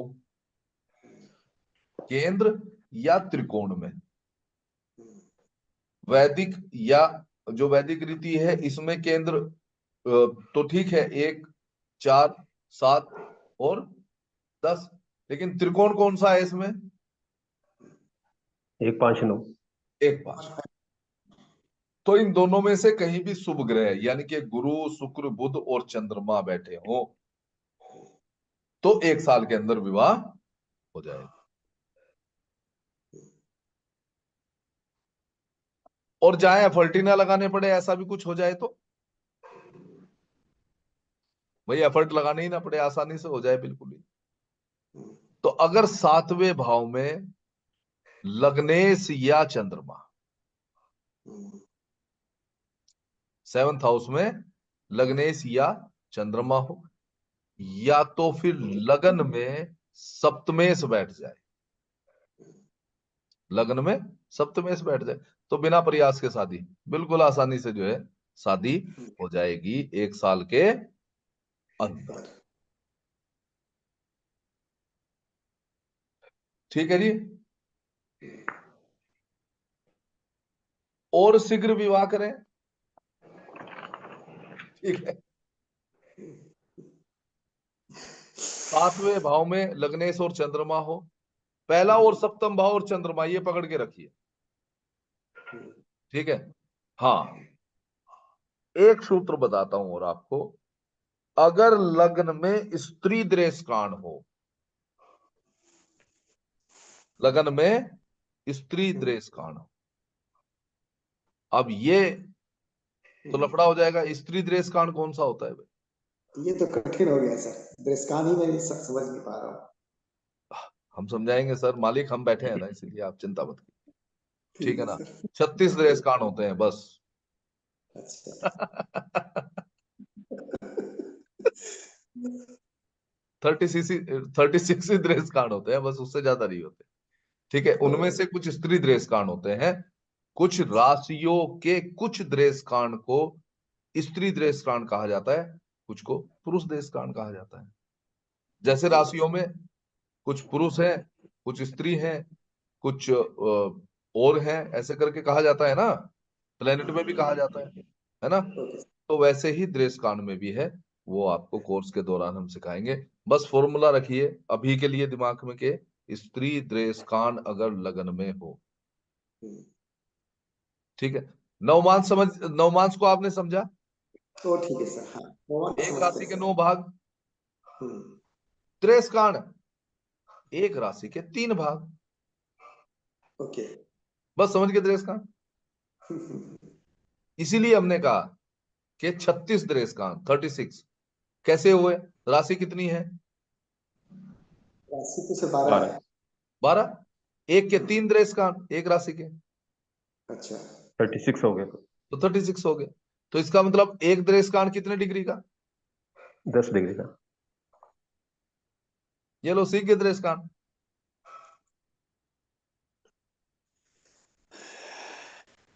अच्छा सर, ऐसे ही सीखना है एस्ट्रोलॉजी। ठीक है सर, ये मेरा अनटचेबल पार्ट है, बहुत कुछ अभी सीखना बाकी है मुझे।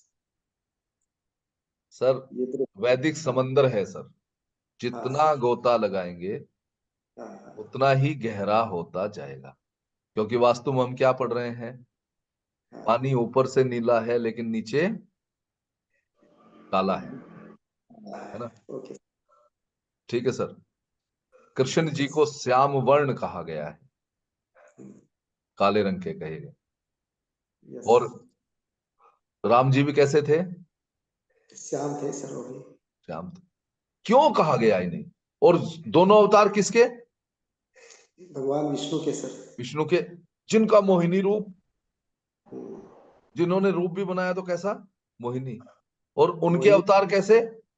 श्याम। श्याम। क्यों? जबकि स्वयं गौर वर्ण है सर। हाँ, तो क्या? तो क्यों?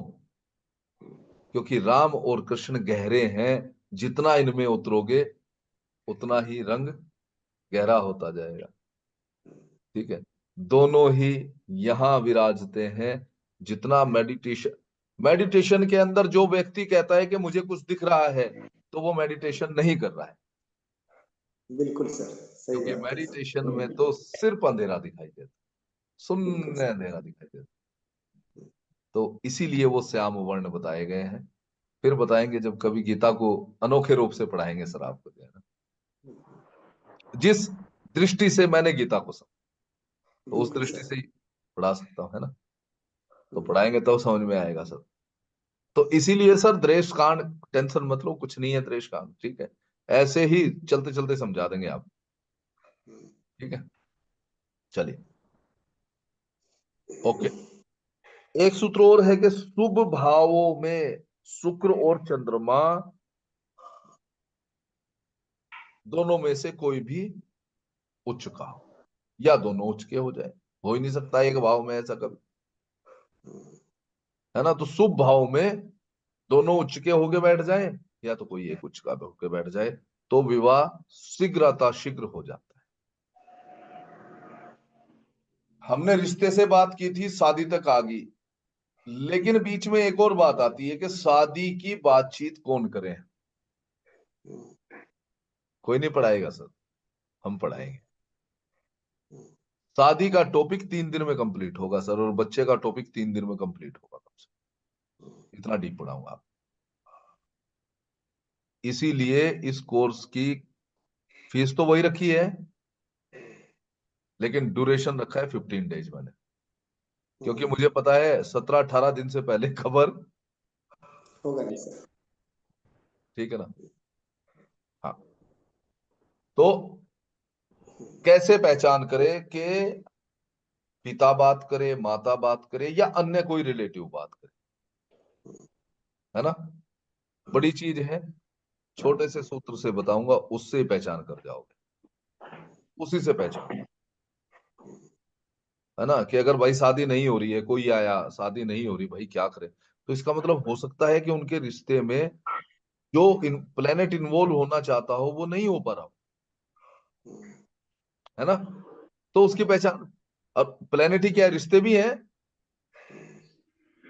भाई, पिता, माता, बड़ी बहन, मौसी, नाना, नानी, सारे तो हम प्लेनेट से ही तो देखते हैं। तो इसका मतलब उठा के उसको इन्वॉल्व कर दो, वहां रिश्ता हो जाएगा उसका, है ना? तो क्या करें? सातवें भाव का स्वामी को पकड़िए, क्योंकि शादी कराने की जिम्मेवारी किस पे है? सेवंथ लॉर्ड पे है, ओके सर। तो उसे पकड़ लीजिए।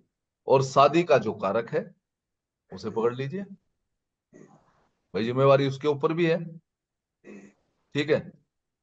अब इनमें से जिसका संबंध भी सेकंड हाउस लॉर्ड से हो जाए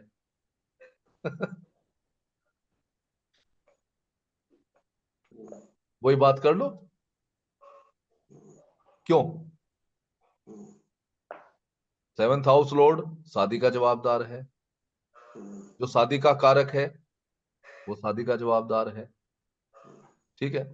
अब इनका रिश्ता ले आओ निकाल करके, रिलेशन में कौन है ये प्लेनेट उस व्यक्ति का रिलेशन में कौन है, और उसी को जवाबदारी दे दो कि भाई मेरा परिवार बना दे।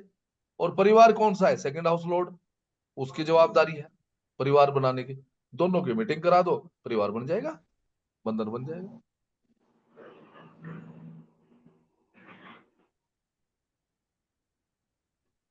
हाँ भावना जी, ठीक और गलत है, ठीक है?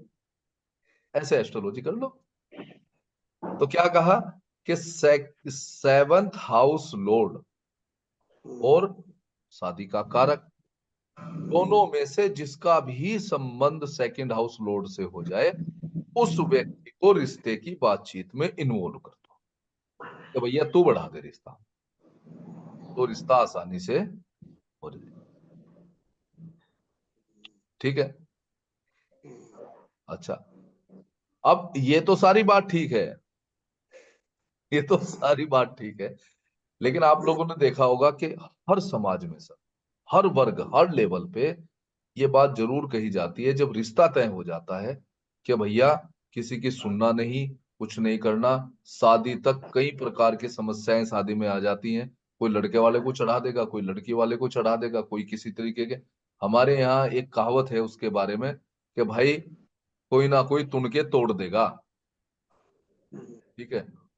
तो लड़के वाले को भी जो बिचौलिया होता है ना बेचारा, वो कहता है लड़के वाले को भैया कान दबा लेना, लड़की वाले को भी कहता है भाई कान दबा लेना शादी तक, नहीं तो कोई ना कोई कुछ ना कुछ गड़बड़ कर देगा। तो वो कौन दे सकता है ऐसी बात है ना? ये भी तो इंपॉर्टेंट है कि कौन दे सकता है। सातवां हाउस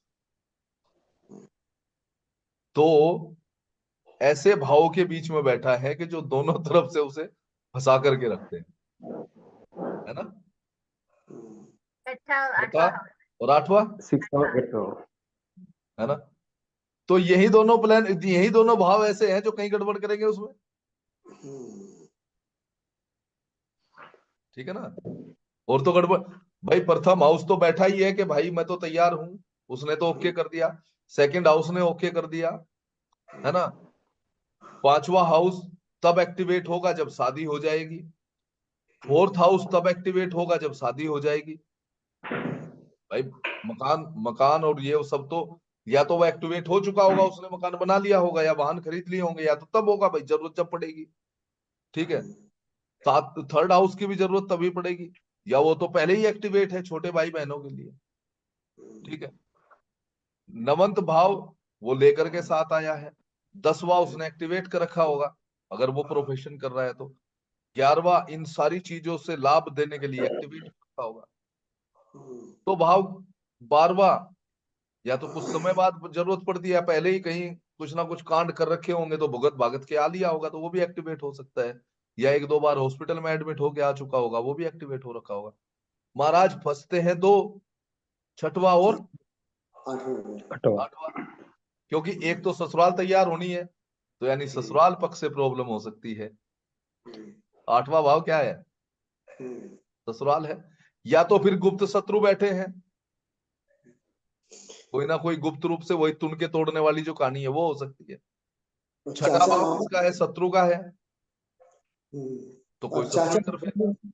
ये लोग विवाद कर सकते हैं सर, इंटरफेयर कर सकते हैं, कान फूटने वाले फूट आदमी। तो यही दो बचते हैं ना, हाँ सर। तो यही दो गड़बड़ करेंगे। कैसे करेंगे वो समझिए अब, ठीक है ना। अगर छठे भाव में पाप ग्रह हो प्रश्न कुंडली में, तो रिश्ता होने के बाद शादी के समय कोई ना कोई समस्या आएगी। या तो फिर सस्टेस 7th हाउस में बैठ जाए, ठीक है, या तो सप्तमेश छठे भाव में आ जाए, और या तो सस्टेस शुक्र के साथ संबंध बना ले।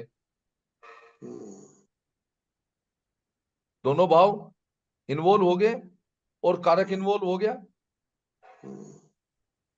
तो या तो कोई ना कोई बीमारी हो सकती है, या तो कोई विवाद हो सकता है, और छठा भाव ही गलतफहमी भी देता है, तो या तो किसी ना किसी गलतफहमी के कारण रिश्ते से लेकर के शादी के बीच में विवाद पैदा हो सकती है, बाधाएं आ सकती है।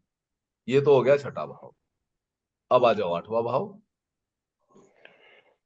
आठवां भाव भी, अच्छा एक और ध्यान रखना, छठे भाव इन्हीं तीन चीज, ये भी आप क्लियर कर सकते हो, ये भी आपने देखना है। मैंने तीन चीज बताई, बीमारी, विवाद और गलतफहमी, ठीक है। तो अगर क्वेश्चन पूछने वाला कहता है जी पता नहीं क्या गलतफहमी है कि रिश्ता टूटने की कगार पे आ रहा है या समस्या पैदा हो रही है, तो सोचने की जरूरत ही नहीं है। पर्सन कुंडली बनाओ और सीधा कौन सा भाव पकड़ो? छठा भाव, 6th हाउस, पहले उसे ही देख लो, उसके बाद बाकी चीजें फिर और पढ़ाएंगे आपको आगे चल के, तो फिर उनको देख लेना, है ना।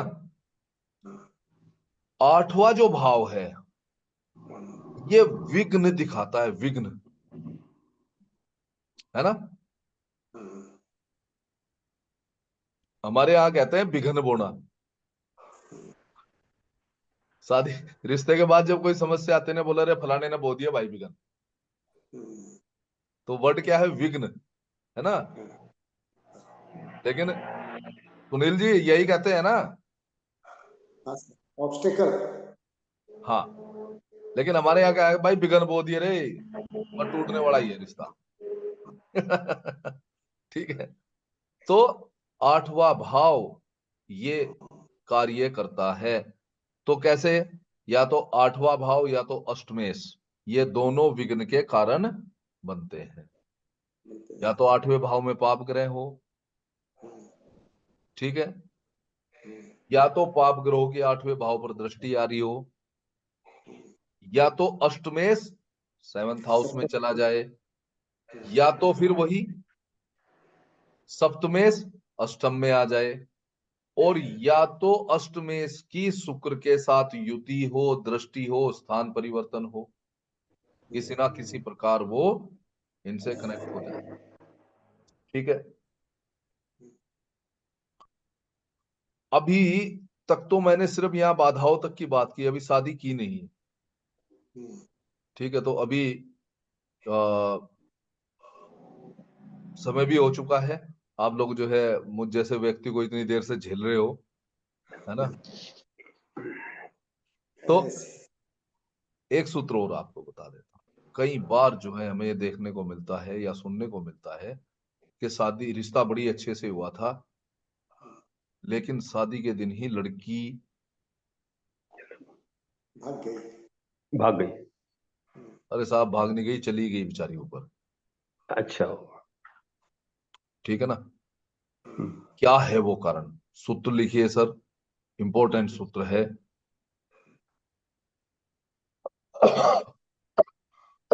सेवंत भाव में स्वराशि का मंगल हो या उच्च का मंगल हो,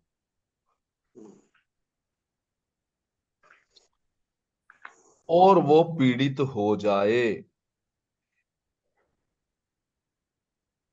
तो विवाह या विवाह से पहले लड़की की मृत्यु को दर्शाता है।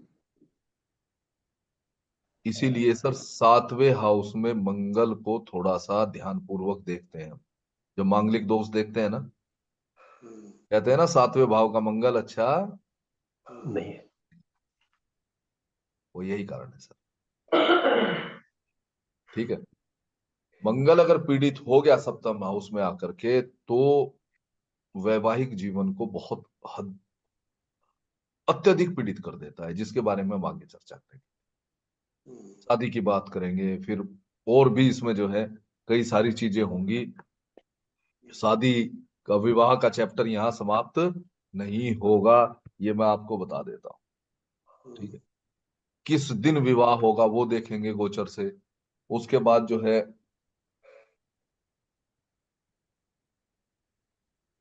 और भी बहुत सारी चीजें हैं इसमें। ठीक है, वो सारी चीजें हम देखेंगे, कुछ एग्जाम्पल्स भी देखेंगे, कई सारे, हर चीज के एग्जाम्पल आपको बताऊंगा। ठीक है, चाहे क्लास भले ही 20 दिन जाए, लेकिन टॉपिक बिल्कुल ये क्लियर क्लियर करके हम इसमें चलेंगे। ठीक है, बहुत सारी चीजें हैं इसके अंदर। ठीक है, पति और पत्नी के बीच में प्रेम संबंध कैसे हो सकते हैं, क्या दूसरी एक्स्ट्रा मैरिटल अफेयर्स जिसको हम कहते हैं, वो शादी से पहले संबंध थे नहीं थे, वो अगर लड़के के लिए लड़की देख रहे हैं तो क्या रंग रूप होगा उसका, या किस दिशा में जाकर के शादी होगी। हाँ जी, विवाह के बाद समृद्धि आएगी नहीं आएगी, बोलते हैं ना भाग्य उदय, विवाह के बाद कैसे होता है कुछ व्यक्तियों का, है ना।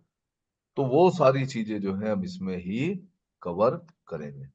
उसी तरह फिर संतान को बड़ा डीप पढ़ेंगे, क्योंकि वो भी एक टॉपिक बहुत अच्छा है। और इसके अलावा वही वही नहीं, बहुत सारे टॉपिक हैं जिनको जो है सभी टॉपिक को हम बहुत डीप करेंगे। अभी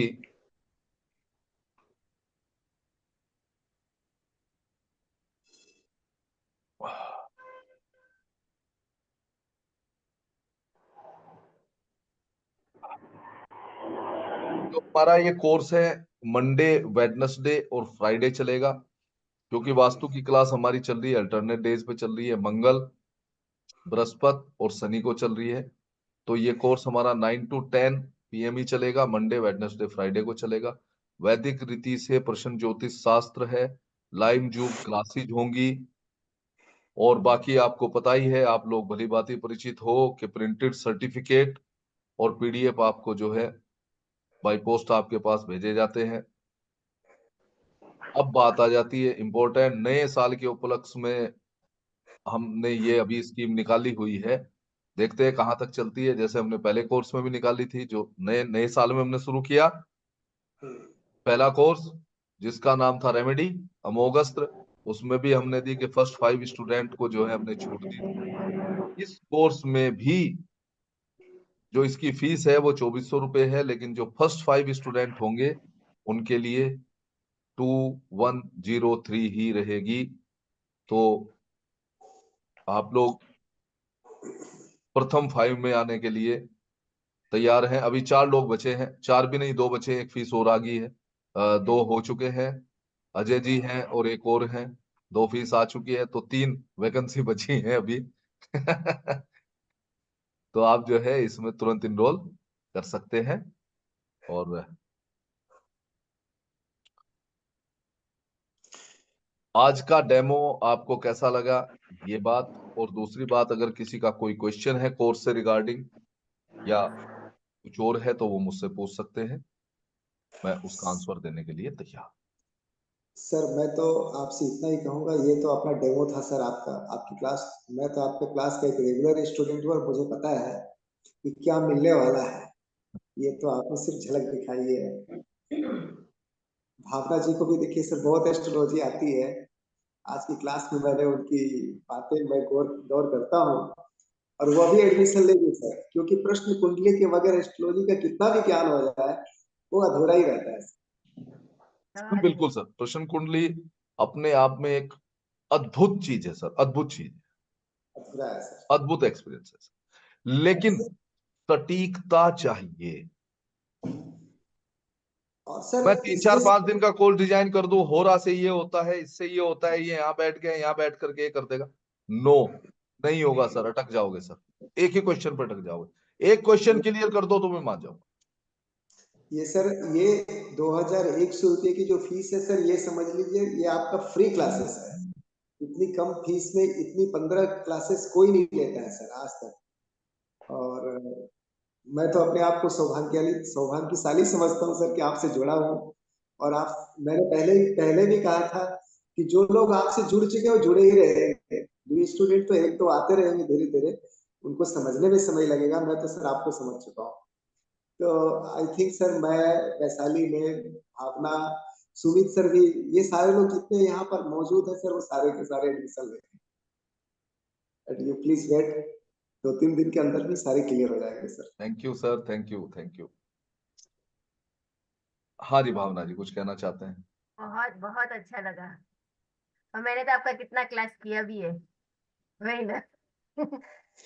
सर बहुत कुछ मिलने वाला है, और आपके रिकॉर्डिंग क्लास से ज्यादा जो ऑफलाइन में जो टॉकिंग होती है विदाउट रिकॉर्डिंग, उसमें बहुत कुछ मिल जाता है।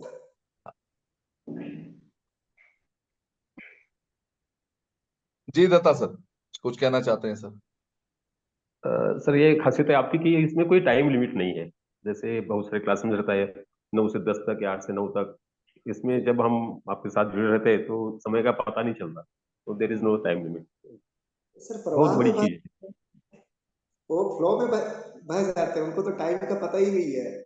हाँ। टाइमलेस, वो ध्यान, उनका एक सिद्धांत है कि ध्यान करना नहीं है, ध्यान मतलब क्या, आप क्या कहते हैं सर, वो ध्यान करना ही बेध्यानी, नहीं है, बेध्यानी। बेध्यानी। तो उनका टाइम भी बेध्यानी बन जाता है। हाँ वही ना, वो बहुत अच्छा लगता है। ध्यान में तो हम क्योंकि रहते ही हैं पूरे दिन, 24 घंटे हम ध्यान में रहते हैं भाई। बिल्कुल सर, बिल्कुल सर। जाना तो बेध्यानी में है, जहां हम इतना खो जाएं कि बाकी कुछ ध्यान ही ना रहे, वो है ध्यान। वो है। जब ध्यान से हम बाहर निकल जाएं तो ध्यान है, बिल्कुल सर। तो उसी में आनंद है ना। मैं तो चाहता हूं हिम्मत करके बैठे, रात को 2-2, 3-3, 4-4 बजे तक क्लास चले, तो मैं भी फिर सुकून मुझे आए, है ना।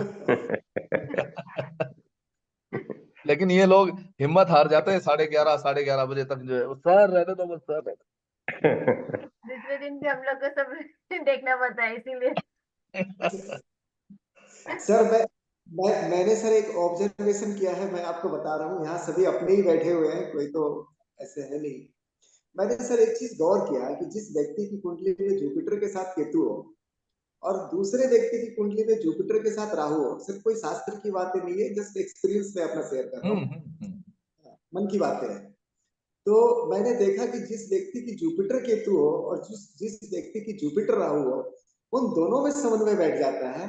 हाँ। और इसका मुख्य रीजन मुझे ये दिखाई दिया कि केतु वाले राहु को ढूंढते हैं, राहु वाले केतु को ढूंढते हैं, दोनों संपूर्णता को प्राप्त कर लेते बिल्कुल, क्योंकि देखिए सर, राहु और केतु शरीर तो एक है ना, वो अलग नहीं जा सकते। एक उसी शरीर के दो हिस्से हैं, एक सिर है तो एक धड़ है, डर है, हाँ।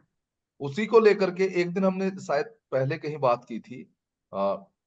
एक सूत्र और लिख लीजिए, अगर राहु को सेट करना है तो केतु के उपाय करने, हैं। ठीक है। और अगर केतु को सेट करना है तो रा- राहु को शुद्ध करना पड़ेगा। राहु के उपाय करने हैं, उपाय राहु के ही करने हैं, लेकिन राहु को क्या करना पड़ेगा? शुद्ध करना पड़ेगा। शुद्ध करना पड़ेगा, क्योंकि अगर अशुद्ध राहु मिल गया तो फिर तो ले जाएगा कहीं, है ना। तो ये एक ही शरीर के दो हिस्से हैं सर, इनको मिलना तो है, और मिलना भी 180 डिग्री पर ही है, बिल्कुल सर। तो आमने सामने रहेंगे, ठीक है। जी कौशिक जी। हाँ सर, वैसे बड़ी अच्छा था आपका क्लास, और मैं भी कर लेता हूँ इसमें। जैसे मतलब इसके माध्यम से जैसे गोचर भी देखना आ जाएगा। एक्चुअली क्या हुआ कि मैं ना ये रिकॉर्डिंग भी दे दीजिएगा आप। सर मालिक रिकॉर्डिंग कल जो है अपलोड हो जाएगी, हाँ आप हाँ, इस। कल कल मतलब कल परसों जब, दरअसल क्या हुआ कि मैं अपना पर्सनल एक्सपीरियंस बताऊं। मुझको ना जी बहुत जी सारे जी। कॉन्सेप्ट, मतलब जब आपने भी देखा होगा, मुझे काफी वीक थे। मुझे एक कोर्स मिला, मैं रात को 4 बजे तक पढ़ता गया, तो मुझे काफी कुछ अंडरस्टैंडिंग तो हुई, थोड़ी थोड़ी मुझे समझ में भी आ रही थी। और तो जैसे इसको करने के बाद में मान लीजिए जैसे किसी का प्रिडिक्शन करना हो या ये, तो इससे काफी अच्छा हो जाएगा ना। ये कोर्स करने के बाद आपको अगर जन्म पत्रिका भी नहीं मिलती है तो आप उसके हम्म, क्वेश्चन से आंसर निकाल देंगे, बस, सिंपल। अच्छा। और सेल्फ का भी कर सकते हैं इसके माध्यम से? सेल्फ का भी कर सकते हैं सर, क्यों मतलब नहीं अगर कर सकते? जैसे मन में कुछ दुविधा हो तो? बिल्कुल कर सकते हैं सर, क्यों नहीं कर सकते? मैंने हम्म, स्टार्टिंग में ही कहा था कि आपके अंदर गुरु हैं, हम्म, तो आप अपने आप से क्वेश्चन नहीं पूछेंगे सर, आप उन बिल्कुल गुरु से बिल्कुल। क्वेश्चन पूछेंगे, आंसर वो देंगे।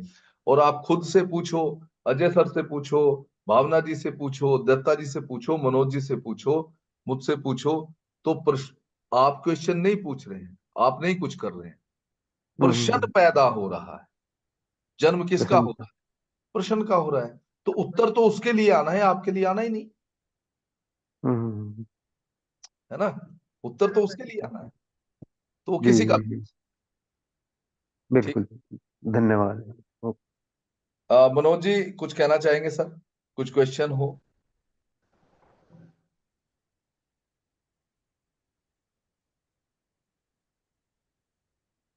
कनेक्ट नहीं हो पा रहे हैं। मनोज जी सुन पा रहे हैं?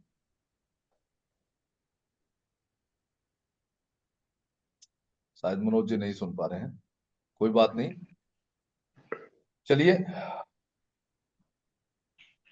यहाँ पर हम जो है अपने इस डेमो की समापन की ओर चलते हैं। आप लोग रजिस्ट्रेशन करा लीजिए, फीस भेज दीजिए, अपनी अपनी सीट बुक कर लीजिए, और फिर प्लेन टेक ऑफ करने के लिए शुरू हो जाएगी। तैयार हो जाएगा। हम्म। ठीक है, मैं उम्मीद करता ठीक है हूँ कि कल जो है सभी एडमिशन्स हो जाएंगे। बाकी जैसी गुरुदेव की आज्ञा और जैसी आप लोगों की इच्छा। ठीक है, धन्यवाद सर, आप शुभ लोग रात्रि। मेरे बुलावे पर आए, इसके लिए मैं आपका तहे दिल से शुक्रिया अदा करता हूँ। आप सभी को राधे राधे।